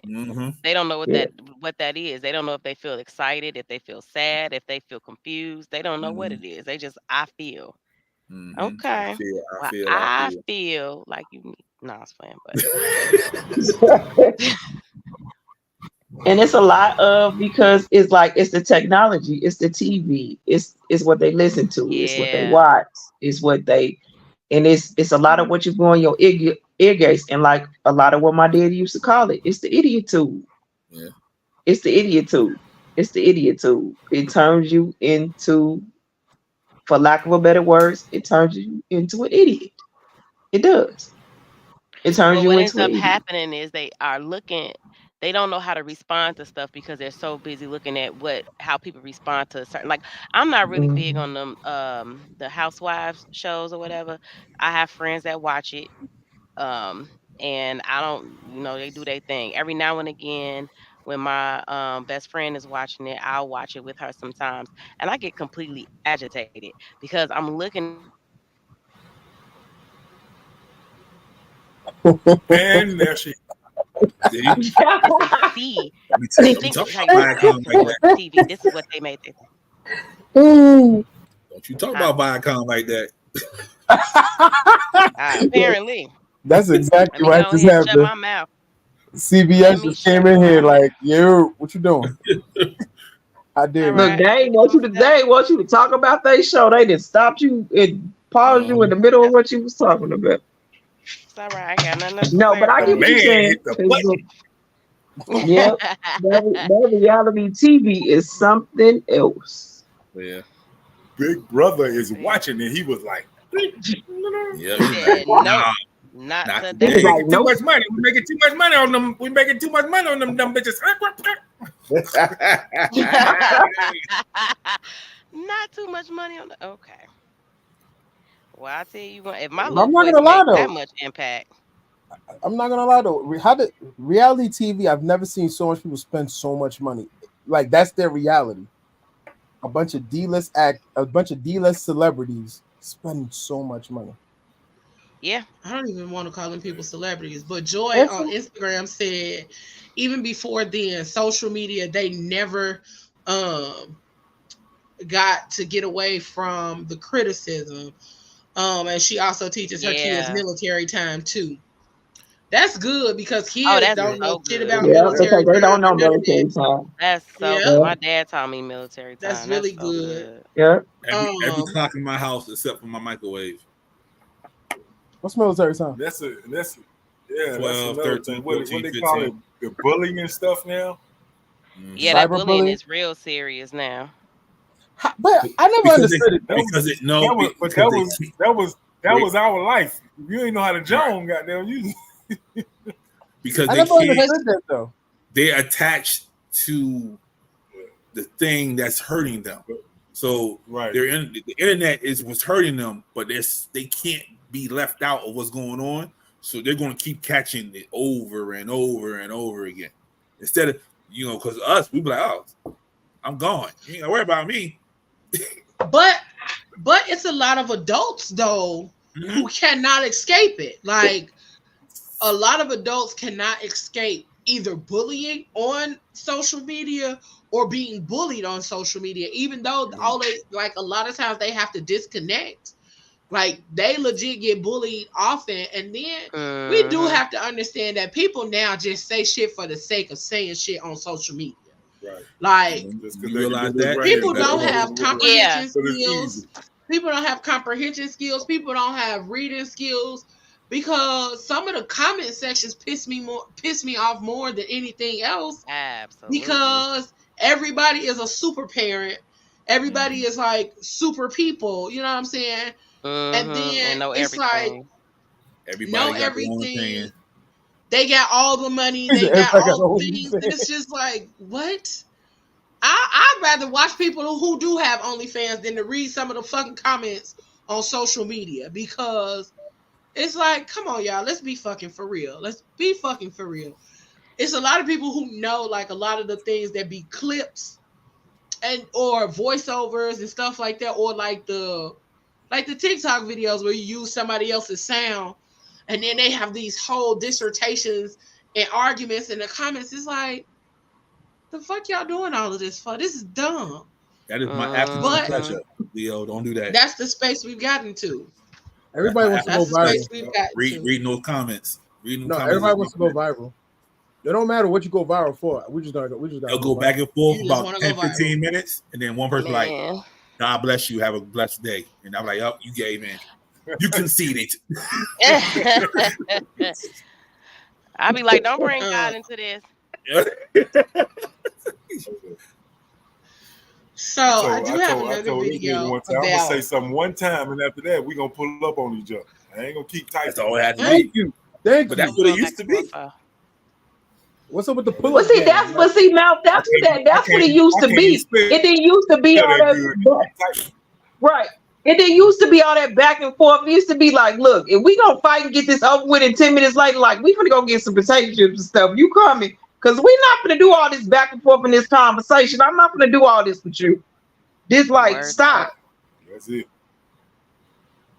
Listen, I know. I grew up. I know in a minute they ain't nobody gonna be able to read what I say because I can't spell good. So. Right, because at that point now you mad because everything gonna be spelled all wrong. It's not gonna even make sense. One time. Like, I'm not doing it no more. Like they're gonna be like, what did he say? Look, it don't make a difference what I said. They can't tell time. That's why they don't pull up. They don't know when to pull up. Look, you had one time in Brooklyn growing up to say something about somebody. Next thing you know, you're gonna get caught. You're gonna get the skating ring, the Grand Army Plaza Library. One of them, you're gonna get caught. Library. But nah. Hey, sometimes you gotta do what you gotta do. Get it in where you gotta get in at. Sometimes you gotta do what you gotta do. Listen, you get caught up at the library. And the funny thing about it, I wasn't talking about the fact that you said that you meet up at the library. I was talking about the fact that you said library. Yeah. Okay, But- my bad. Oh, my bad. My apologies, grammar police. See, that's what's wrong with these kids now. See how you just got that them shit saying hit the you ear said hard. That shit hit the ear see that. all hard. My eye twitched. But we got another video about describing how therapy feels to him. This is the young man from All American. This is I cannot remember. Pablo, you probably know the name of this podcast.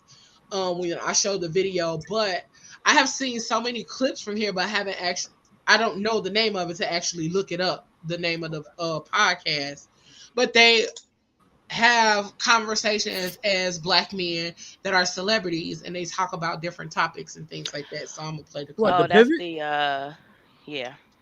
The pivot? Now the pivot is with the guys with the sports, right? That play sports. There's a couple of I'm with sure the sports. Leo, don't listen to him. He's not a connoisseur like myself. Okay, let me see. Oh my God, Jesus Christ. Oh. Without therapy, it's almost like you're doing a boxing fight, but there's no break between rounds. And so therapy to me is like, it's like somebody rings the bell, you sit down for a second, and there's a coach that's been watching from the outside, and like, this is what you're doing wrong, this is what you're doing right, you're missing that, all right, go back in. That's kind of my best way of description of like therapy. I feel like we as Black men have just gone through so much that we've had to put up these barriers and these walls to protect our mental state to be able to reach these mountains that we've been able to climb. Yeah. You know, that's a recurring thing in our experience as Black men, is like having these experiences where we feel like our feelings are invalidated. But like, you know, really we need to take more time to identify what it is that we're going through. We need to take more time to like, you know, process those emotions and, you know, to properly deal with them, because what's going to happen is you're going to be going to set one day, and you're going to be crying on the stairs because you never took that time to really process what those emotions was that you're going through, or what it is that you feel.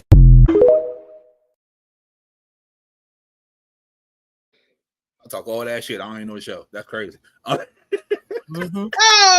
Pablo! I guess you're not I've kind seen of that show sure, before. Kevin on stage and all them. I've seen that before. That was the dude from All American. Then it was the dude from the Blackish. Then it was the dude from the Power series, Raising Cane's. Joey Badass. The rapper. Yeah, Wait a then minute. the dude. Time out. When did the dude from All American have a British accent? He always had a British accent. He always He's had always one. had one. That's an American accent. He's That not caught me. from America. That caught me so off guard. Bro, the fire chief on Chicago Fire has a British accent. Please don't tell me that. Chief Bowden He's British from Britain. He's from Britain too. You lying? I call him the fake Idris Elba anyway. Oh, hey, Chief Bowden. I call him a fake Idris Elba anyway. He's a fake Idris Elba. Yo, did you watch BMF? Mm-hmm. No. The last season, the crazy dude, the one that was the one that was he got a British accent. He's from Britain. He's from Britain. Yeah, he's British. It's a lot of the actors that's out here now are from Britain. They're British. They're British. Yeah. Oh, it's called the Hangout. The dude that played the lead in Snowfall had the British accent. They are British.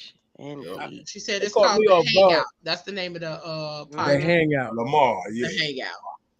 And Lamar really British. Like he has like a high pitched British voice. Like he's British.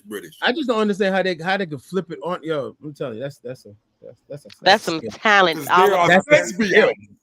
Yeah, that's a skill. Talented. Because Idris Elba could do that thing like that. And who's the other one? There's another one that be killing it. My man from Several. Yeah, my man from Snowfall. The dude from Snowfall. Nah, yeah, I was about to say. You talking about the dude? You probably talking about the dude from Queen and Slim. Snowfall, yeah. No, Queen and Slim could do it too. Yeah. Yeah, Daniel. Yeah. Kalua. Whatever yeah. his name is. That's my guy right there. I love him. That's my guy. So next thing, I saw this on social media, and this man has gone viral for stating that he recently had back surgery, and he stopped being friends with, I think he said like 4 of his friends because in the midst of him having back surgery, major back surgery, nobody called to check on him. Nobody did any of that. So this is what he said. He said, I just blocked and dead friendships with 4 of my homeboys. I had back surgery literally a whole month ago, and not one of those niggas checked on your boy. I ain't say shit. I just blocked and let it be what it is. Niggas wasn't my real friends. Facts. What's y'all thoughts? Facts. I did the same thing. I did the same thing. Is that the dude that was like viral at a point? Is this the dude? Is that him? I don't know. I don't think so. Is that him? That was real viral, light skinned guy with the beard? Probably. I mean, what was he viral for? What was he viral? No, but it's a lot of them, but it's a lot of them right now. Yeah, but you gotta do that though. Like, I see, because he kind of just fell off the scene for a while. I was like, that might explain it. Like, he had back surgery. Something happened to him. Everybody want to be your friend until you're going through something, and then all of a sudden you go through them. Then you think you have friends, and then all of a sudden they disappear. They're not there. Like, nobody. Like, I'm not gonna lie to you. Nobody checked on me with everything, and some people knew what I was going through, and they still didn't check. So just just cut them off, keep them at bay. I ain't gonna block you though. Yeah. But for those who care, the Knicks game is in overtime. Jesus, on the fucking Knicks. Oh my God. So this is one of the things. So my reason for bringing that up was to kind of tap into the thought process of feelings and emotions and all of those kind of things when it comes to Black men having conversations about their mental health, about their emotions, about things that they're going through. And as we can see, we don't. Y'all don't, because all three of y'all have stated that y'all don't. But also, there's no safe spaces. Yeah, right. Nobody cares. Hold that thought. No, don't say that. Hold that thought. Hold that thought. Michelle cares. Hold that thought. So this is the video, and then we're gonna talk about. Yeah, let's do that. Bro, a lot of Black men don't have friends that they can really have deep conversations with, bro. No. And I didn't know that was a thing. Because with my bros, I'd be like, yo, I love you. Yeah. You feel me? Yo, bro, I need a hug. Yo, let's pull up tomorrow because I'm going through some things right now. God's put me through some fire right now. Look, what's up, bro? I need y'all to pull up. I need a hug. I need us to sit down, eat. Let's talk a little bit. You feel me? And we can have those conversations. We can cry in front of each other. We can chill. We can hug each other. We can embrace each other. And we can tell each other like, yo, bro, this is what I need from you. And it's not going to come off as, oh, bro, you gay. No homo. Right, pause. right, you know what I'm saying? right. Like, so I feel like a lot of Black men don't really have that and struggle when it comes time for them to seek out support because they've never known how to. Yeah. You get what I'm saying? I know what because I've been blessed, like me and my tight circle, we've been tight since high school. So like 25 years and no real fallouts or nothing like that. But a lot of people aren't like that. Right. Respect to what y'all got going on. I've been trying to find good people for so long. I'm tired, bro. I would say this. It's a 100%, bro. Like, it's so okay to be tired. Like, I got, you know what I'm saying? You ain't got nothing left.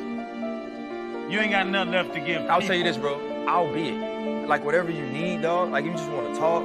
Like, I for sure can't hoop with you. I'll go out there and pass that hoe. Like, what we're saying is, bro, like, we want to be those people. Bringing you here wasn't about this. I wanted to talk basketball and hoops. But, dog, folks love you, dog. Nobody want to see you go through this. I got me a Beasley jersey out the motherfucking house. Because I was down here when you got drafted. I think the thing is, man, like so many times, as Black men, we are asked because of talent to carry everybody. We are not made to carry everybody. Black women are asked to carry everybody. They are not made to carry everybody. Dog, it takes a fucking village, bro. And at some point, you gotta have somebody who don't need shit from you, who don't want shit from you, who want to see you win, man. Like we don't do this for us. Yeah, like you want to build these things, but it's about these conversations. It's about bringing people on here and letting them tell their story. When Freddie said, man, you can tell your narrative, tell that shit, and I'll preach it too. What we saying is, man, don't give up, and we won't give up. can't say I know exactly what you're going through. But I've seen a lot of, I've heard a lot of stories, and I've seen a lot of guys that have come from our demographic background. They really, you know, they fight and they bust their everybody ass. just sit there and laugh. Like Antoine Walker go through whatever he's going through. Motherfuckers just sit there and make jokes. Allen Iverson was a joke for a while until everybody found out that shit wasn't true. He turned. It's like, bro, no, bro. Being black is so fake right now. It's like motherfuckers only care when it's time for somebody to die and the cameras to show. It's like, bro, motherfuckers is out here showing every day that they need help. It's in the music, and we only listen to it till these die. It's like, bro, everybody out here need help, and everybody walking around this motherfucker like they got it all to.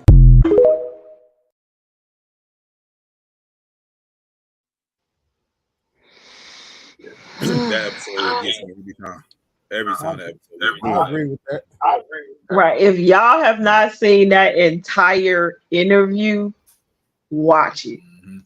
You have to see the entire.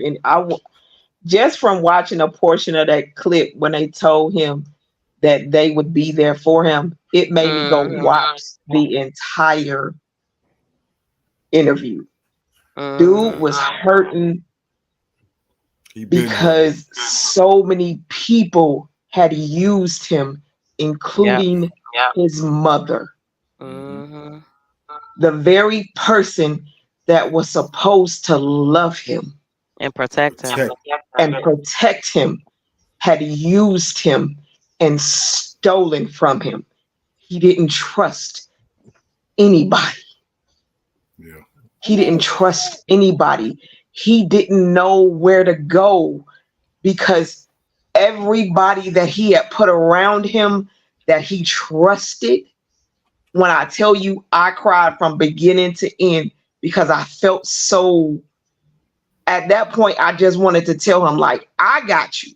Like, because the very people that were supposed to protect him, and that's the thing with, we have the very people around us that we know and we feel that are supposed to protect us, but for lack of better words, they fuck up and they fucking break us. And they broke that boy. They broke him down. He didn't know where to go and who to trust. And those fellas were trying to love him, but he didn't know how to accept it because he didn't know how to receive it because so many people had tore him up and had used him so badly and destroyed him. He didn't know what to do. He didn't know what to do. And that's where we get hurt, and that's where the mental portion of us starts, because the very people that we think are supposed to love us, protect us, and keep us away from people that do that are the very people that do it to us. Yeah. So if you have not seen that entire interview on Pivot, please watch it. It explains a lot. It explains a lot. It explains a lot. And I like, it let me see men in a whole different light as to where sometimes we as women want to fix it all, and they really don't want us to fix it. They just want us to listen. They just want a safe space. Say that. They just want a safe space. They don't want us to fix it. They want a safe space. And then not for you to throw it back up in their face later and say, well, you was the punk that cried in front of me and all. Nope. Nope. Let's talk about that. That's exactly what's happening. Wait, hold on, y'all. Hold on. Wait, it's too many people talking. Hold on. That's Pablo. What's up? Wait, it's an echo. Hold on. Okay, Pablo. So you were saying before the video started that you feel like that there aren't enough safe spaces for Black men. So talk about that a little more. Talk about why you feel as though that there aren't spaces for Black men to you.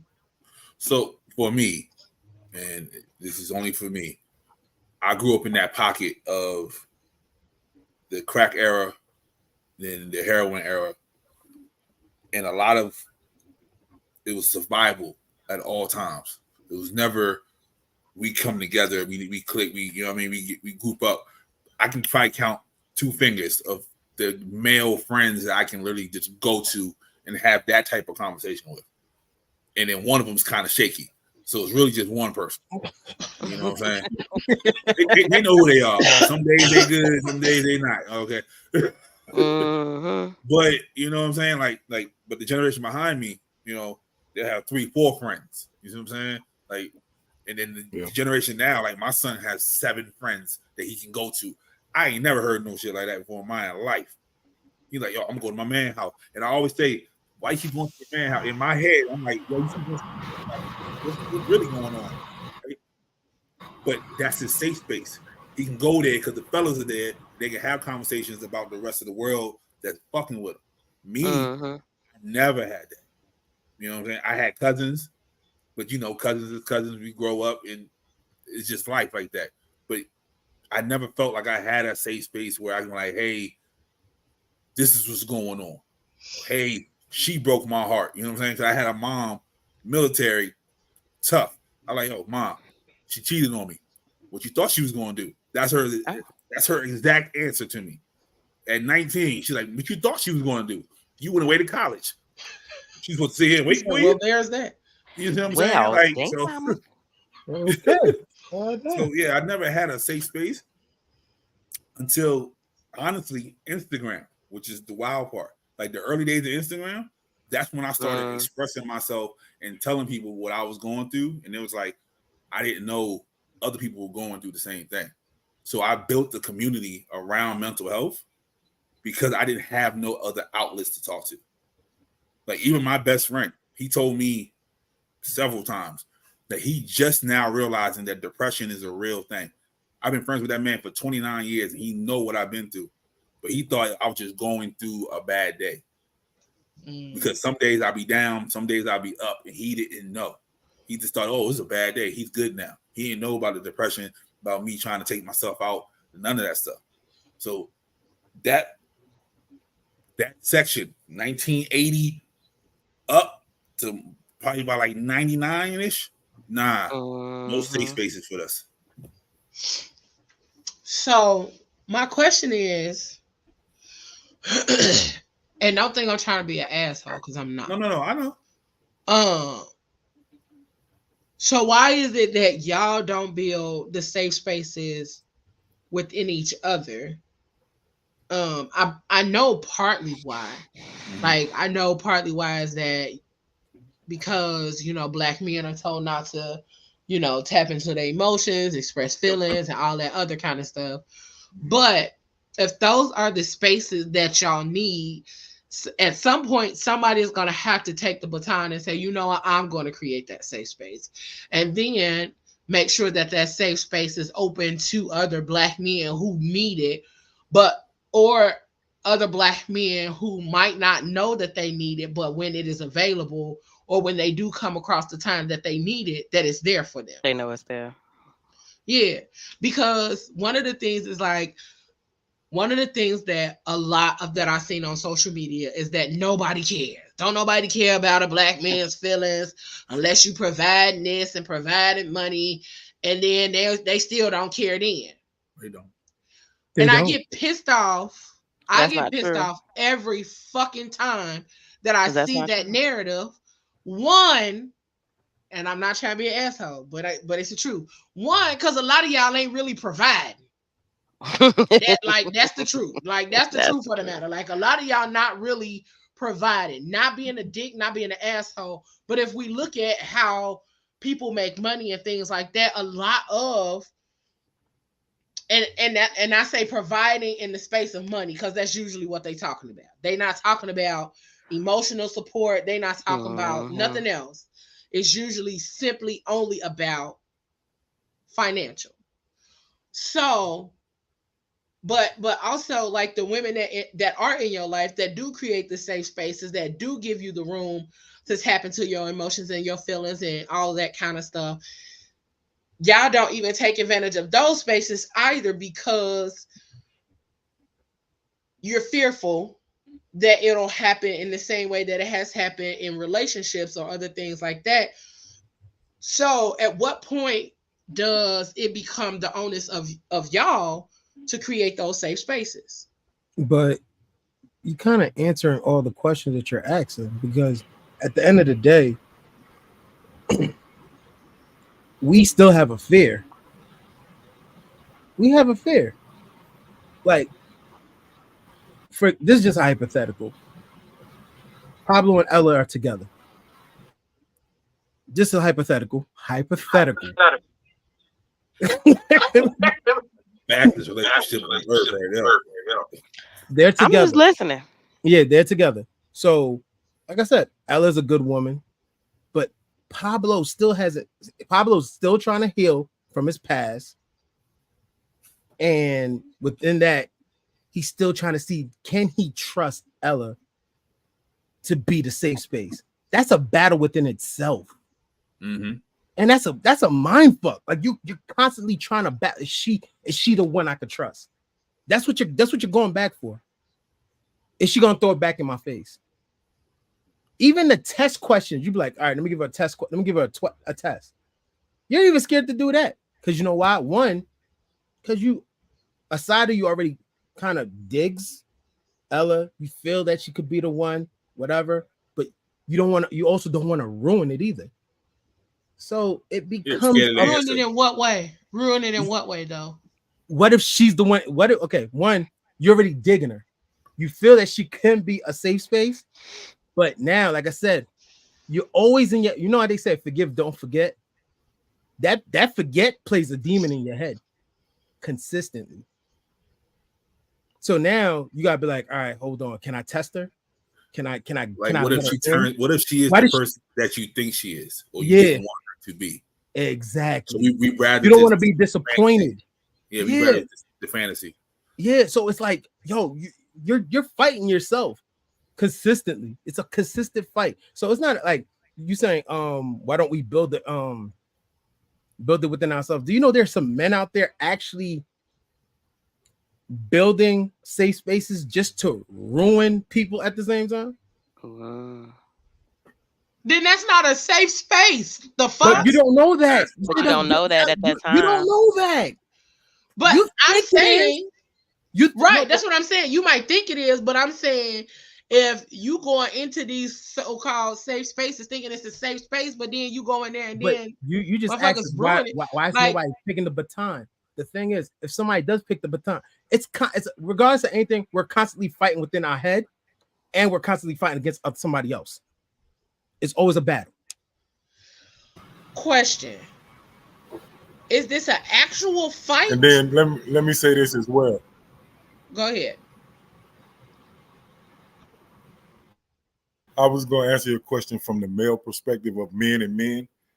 Let's say it's a safe space, but the generation that's doing it is younger. So me as an OG, like, I'm not going to go sit with a bunch of young dudes and let them tell me what to do. I'm fucking OG. I know how to, you know what I'm saying? So that's one of the problems right there, where we don't feel comfortable being like, I'm not going to let my son tell me how to be a better man. You know what I'm saying? Like, you know what I'm saying? So those are conflicts right there within itself from generational. That's just like your grandmama wasn't going to let you tell her, I've been here longer than you.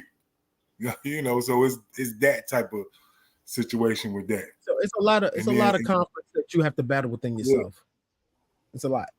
And those generational curses, we still trying to fight through that. Yeah. We still trying to fight consistently. Through that. Consistently. Yeah. Every day. And then I learned this a long time ago, that a lot of women, when men are going through stuff and they're your girlfriend, they don't know how to be your friend at that moment instead of being your girlfriend. Welcome back, Mal. Welcome back. Thank you. Tell that. They don't know how to separate the two. You need a friend instead of a girlfriend. Mm-hmm.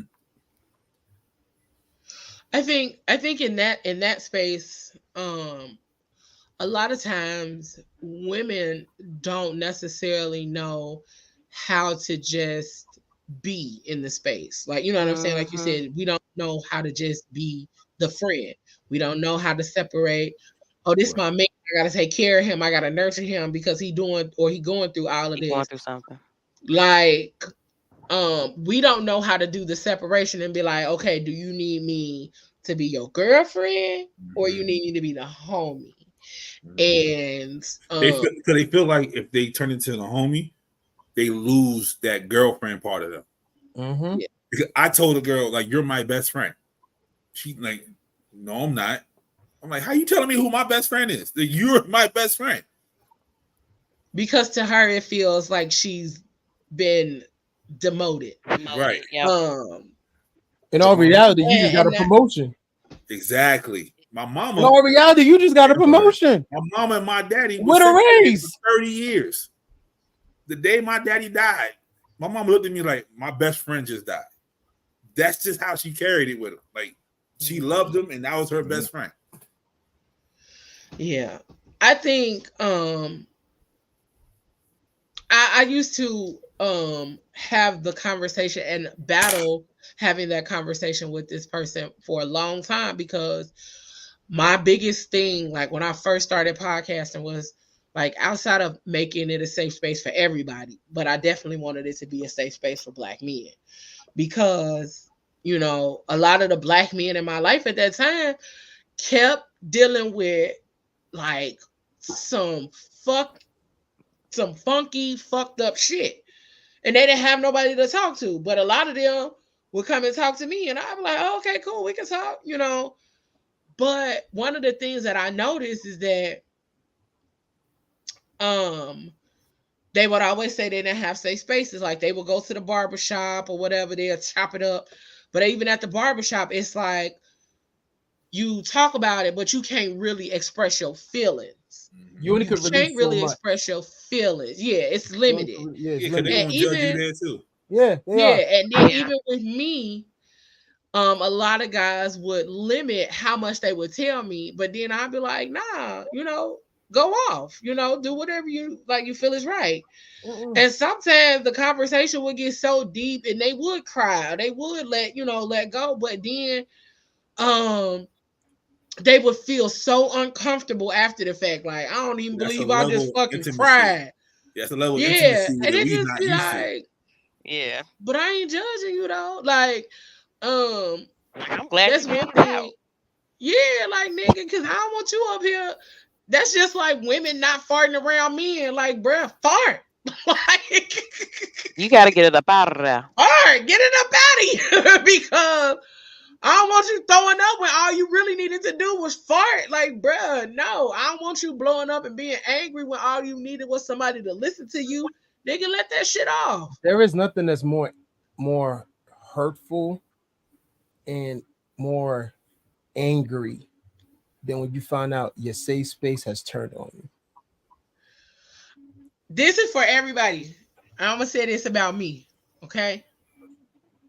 This is a safe space because I don't talk to a lot of people, first and foremost. But then most of the stuff that you tell me about your situation, it get tucked away back here somewhere in this motherfucker until we have that conversation again.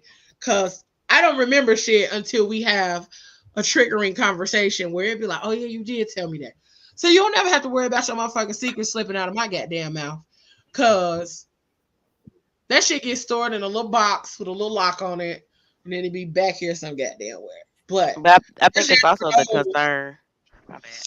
I think it's also I think it's also the concern, not necessarily of it being spreaded, but of it being used against them. Because I've definitely had that conversation with several guys where they have said that has happened to them, where a woman has taken something that they told them in confidence and blasted it to a bunch of people just to diminish them because because their feelings was hurt at that time. So your feelings is hurt, and now you want to tell everybody that he peed in the bed or whatever. And pissing in the bed ass boy. nigga. Right. So now you want to go and you want to hit below the belt and you want to hurt that person because of that. And that's super unfortunate because I think I'm gonna be honest, I think a lot of women have been taught the same way men have been taught to deal with men, if that makes sense. So it's like just like you guys are it's like embedded in you guys that you don't deal with your emotions. Boys don't cry, men don't cry. You toughen that shit up and you just go out and blah blah blah blah. You ain't got time to have emotions and feelings and blah blah blah blah. Women are programmed in the same space that sometimes when a man Men does ain't get supposed to have those. they're not Yeah. supposed to have emotions and they're not supposed to feel certain things, but the way that this shit is so tricky and so fucking retarded, okay, can't use retarded, so unnecessary, it's so fucked up, is the fact that but you want that man to be emotional about you. But when it comes to him expressing something that he is feeling, something he is going through, something that he doesn't understand, something that he's dealing with, or some type of depression or whatever that he's facing, now all of a sudden, you a punk ass nigga, or you this and you that, and it's like that's the selfishness. It's And that's another part of having emotional intelligence. A lot of people are not emotional. A lot of people aren't emotionally intelligent to understand that in order for somebody to be emotionally available, they have to find that a safe space. But then also you have to be emotionally available to receive. You can't just be emotionally available to deliver all of your emotions, but not being able to receive somebody else's. Exactly. And that's what makes the exchange between men and women so fucked up a lot of times, because we don't create safe spaces for each other. And then, like Moses said, we go into it already nervous and tiptoeing and all that other kind of shit. Like, you going in this with the thought that this person is going to fuck you over. And if that's the thought, then why are you even fucking with this person? Like, why is this even somebody that you're considering? So I think a bigger part of it is this: men and women in general have to get to the point where they start doing the work before they get out here and really get into dating and shit. But nobody's gonna do that. Nobody. Like, no. I don't give a fuck. Nobody's gonna do that. Why would I do that when I could just go out here and bleed on every motherfucking body because my mama didn't love me? Like, that's the thought. Like, why would I do that when my daddy not here? You know what I'm saying? Like, people would rather not do the work and then come up with every other excuse under the sun as to why they aren't doing the work and why they keep fucking over other people who had nothing to do with the shit that they did or the emotions or what broke them in the first place. So, and they're literally also just talking about this because of social media. They feel like being alone is a bad thing. Man, listen. They feel like they have to be with somebody. Mm-hmm. So they'll get in any type of situation. They'll get in any type of situation, no matter if it's good, bad, or indifferent, because they feel like they have to do it. What's the song? I think it's by Silk. Nah, it's by Public Announcement. I don't want to be alone, girl. I sure the fuck don't. Hell, I need someone to hold me. Hell yeah. Emotional intelligence. Go ahead. Finish the song. Nah, that was it. I'm just irritated because hell yeah, I don't want to be alone. Because hold me. Let me emotional intelligence is a part of being able to deal with your shit, knowing that you got some shit that you're dealing with, you're going through, and then still being able to function in a relationship too. And then also being with somebody that you know that they are dealing with some stuff and going through it, and you're able to still be there and support them through it. That's pretty much what emotional intelligence is in a nutshell. I may not be able to relate to what you're going through. Maybe I didn't experience, but what I am going to do is I'm going to be here for you. I'm going to walk with you through it, and I'm going to try to help you through it. And then on the flip end, it's okay, I'm going through something. This is not a reflection of you. It's just something that I'm dealing with. Please be with me during this time, and I promise you we'll get out of it together. Ayla, how many women you think out there is willing to actually say that same exact? It's not. more It's than it's y'all- it's y'all a lot give more than you credit to. think. It is a lot. It's a lot more than you think. I think the problem though is maybe there's just more of the latter than It's it definitely. more of the, it's probably just more on that spectrum. But I know for a fact, because I know a lot of women like me and Leo and a few of the other, like Anish, all of us It's the can't be forehead us. curtain girls. The forehead curtain girls messed it up for everybody. I promise you. But that's the problem. Like, how did y'all let this new generation of forehead curtain girls fuck it up for the real women who don't even wear forehead curtain? Here's the other thing. A good portion of the women that y'all are looking at are younger than y'all.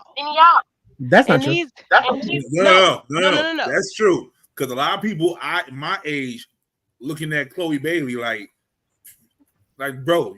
I mean, yeah. She's so, nowhere yeah. near 30, bro. And you over here staring at Chloe Bailey like she's some steak. Like it's the thing. That's part of it. Like some of the stuff is like out of the league in certain like the age gap, and you have that whole like, I'm gonna be honest, at one point it was like women or girls were smarter than boys, right? I do not think that is this new generation. I don't, maybe it's me. I don't know if that's this new generation, because some of this, I think there's a lot of very intelligent young women. Trust me, I believe that. But I know at one point it was a lot. Wait, man, I ain't did nothing to nobody in my foot. Okay. Yeah. Yeah. Somebody get her out of here, yo. Somebody get her out of here. She's so silly. I love her. She's somebody get her out of here. But yeah, we just I think that a lot of times, y'all, it's who we choose. And I think if we got to the space like us doing these mental health things and us doing this self-care and really loving on ourselves, you're not gonna find nobody that's gonna be that type of individual if you're really loving on yourself, because you'll be able to spot when they're not. It's the discernment that you would have that'll keep you from choosing these forehead women. Whoa! I'm shut up. I don't know nothing about the forehead women, but I don't know either. But I'm he said it. Pablo said it. Pablo, you got an example of a forehead woman? Man, what? Give me an example. Give him an example. Yeah. Who has forehead curtains? That man say Lotto. Sexy Red. Lotto? Sexy Red. Oh, hell no. Wait, what does forehead courage mean? It was something going around today where they was talking about curtains. The fake baby hair that go all the way here and come out down this way. The baby hair. Oh. Man, give me an old school light skin, man. Give me some Sade, man. Give me some Phyllis Hyman. Yes, come on now. You said old school light skin. Yeah, old school light skin was different.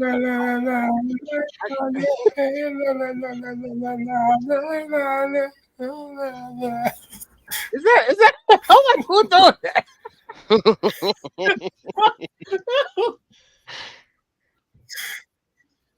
Nah, but it just be. We done ran over time. Look at us running over time. I told y'all this conversation was gonna get good. It's always a battle within a battle, but it was a great conversation. Yeah, the young people leading the way, unfortunately, because the old people are stuck in their ways, and until the old people get out their way, that's how it's going to be. And there's so many answers to the question about mental health in our community. So many different answers to get to the one solution. Yep. That it's always going to be a tug of war. So hopefully in the community we can just keep fighting and keep promoting mental health and how important it is. Yeah. And keep doing the work. Overwhelming. Just like keep doing the work and then showing the progress of the work. I don't think it's enough people. It's a lot of And I think people. conversations like these are important. Yeah. Yeah, absolutely. Look at us turn into tonight conversation. That's crazy. No. And not. So I want to thank y'all for tuning in. We want to thank y'all for, first of all, I want to thank everybody on the panel for sharing your story and sharing, you know, how you got started with therapy, how you tapped in and realized like therapy was what you needed for yourself and for your life and for the people around you so that they wouldn't whoop your ass for being trash. I want to thank y'all for being vulnerable enough to share your stories. I will let y'all know, like to the audience and everything, going into next month, we will be talking about grief in 4 different ways. Actually 6, because we are also talking about grief on the After Dark show. But we are talking about grief on the After Dark show in the ways that grief affects your sexual relationships, but it also affects your hormones and all of those other kind of things. And so it's a bunch of different ways that grief affects us and we don't recognize it. So we'll be discussing grief as far as grieving friendships and relationships, grieving the loss of a loved one, grieving yourself, your former self, or your, in a way, whether it's like your body and things like that, because a lot of people have gone through major transformations and things like that. So that is another form of grief. And then I cannot remember the other one off the top of my head, but we'll have this conversation over the month of May, because May is Mental Health Awareness Month, and that is what we talk about. We just kicked it off a little early tonight because we wanted to prepare to go into those conversations and also give y'all a glimpse of what it looks like to go through that, to go through that journey of healing and working on your mental health. What is it, Pablo? Can we talk about the grief of when your side chick get a new boyfriend and she don't want to talk to you no more? And we shall not. Wow. We shall not. Join us next week where we talk about mental health of midgets. There you go. Of midgets. Mental health of midgets. Ain't no mountain high enough. Okay, that's it. It's time to go. Well, thank you, Nigga, Devin. what? Devin said this is the best podcast that I have seen where men and women have expressed self and there was no bashing. Appreciate it. Absolutely. Thank you for joining us. Thank you for joining, Devin Boo. And Gina said, once again, happy each of you are here to tell your stories. Very proud of y'all. God bless you guys. XOXO. Love you, Gina. Gina. Regina said we got to do a part 2. Yes, listen, ma'am. we gonna always have conversations about mental health awareness, but next month, like I said, we're gonna be talking about grief. So y'all get 6 shows about grief. Y'all get 6 shows. So gonna go buy y'all Kleenex. It may get a little touchy, it may get a little triggering, but we're gonna try our best to have the conversations in the best way that we can. We do have some amazing mental health counselors and therapists coming on the show next month. Our favorite trap therapist will be back. My therapist will actually be on one of the After Dark shows. So we got a lot of great people that will be coming to give their input about grief. Tune in. Absolutely. Yes, tell a friend. Tell your Thank enemies you make for sure being a friend. Make Tell them sure we you don't like, discriminate. share, subscribe, and follow all of PGC, the Phat Girl Chronicles, PGC After Dark, PGC Media, and our partner over there, SMG. Make sure y'all get in contact with them, connect with them. Do not forget that we still booking for the Fat Fan Fiesta in Punta Cana. We will be at the Royalton Chic, Punta Cana, September 18th through the 22nd. Make sure y'all get the information. You can go to the Phat Girl Chronicles. That is a mental health weekend. It is a mental health weekend. There, we're gonna have a good time. We got some amazing things planned for that weekend. So make sure y'all join us for that. And Punta Cana. I think that is it. That is all. We appreciate y'all. Don't forget, y'all can check us out on LeoRochelle.com, the Phat Girl Chronicles, PGC After Dark, all of the great things. We got merch and all of that good stuff over there too. So make sure y'all check us out. Yeah. And this is our video. We're going to take it on up out of here. And after that, We gone. We appreciate y'all for tuning in. Make sure, whatever you do for the rest of the evening and the rest of the week, that you don't do it with your half-ass, y'all. Do it with your whole ass. All right, y'all? We See y'all. So I go in the room and I sit down. Okay, and where are you sitting down? You sitting down on the chair, or is this, at your desk? Yeah, I'm at my desk. So you're minding your own business. I'm minding my own business. And what does she say?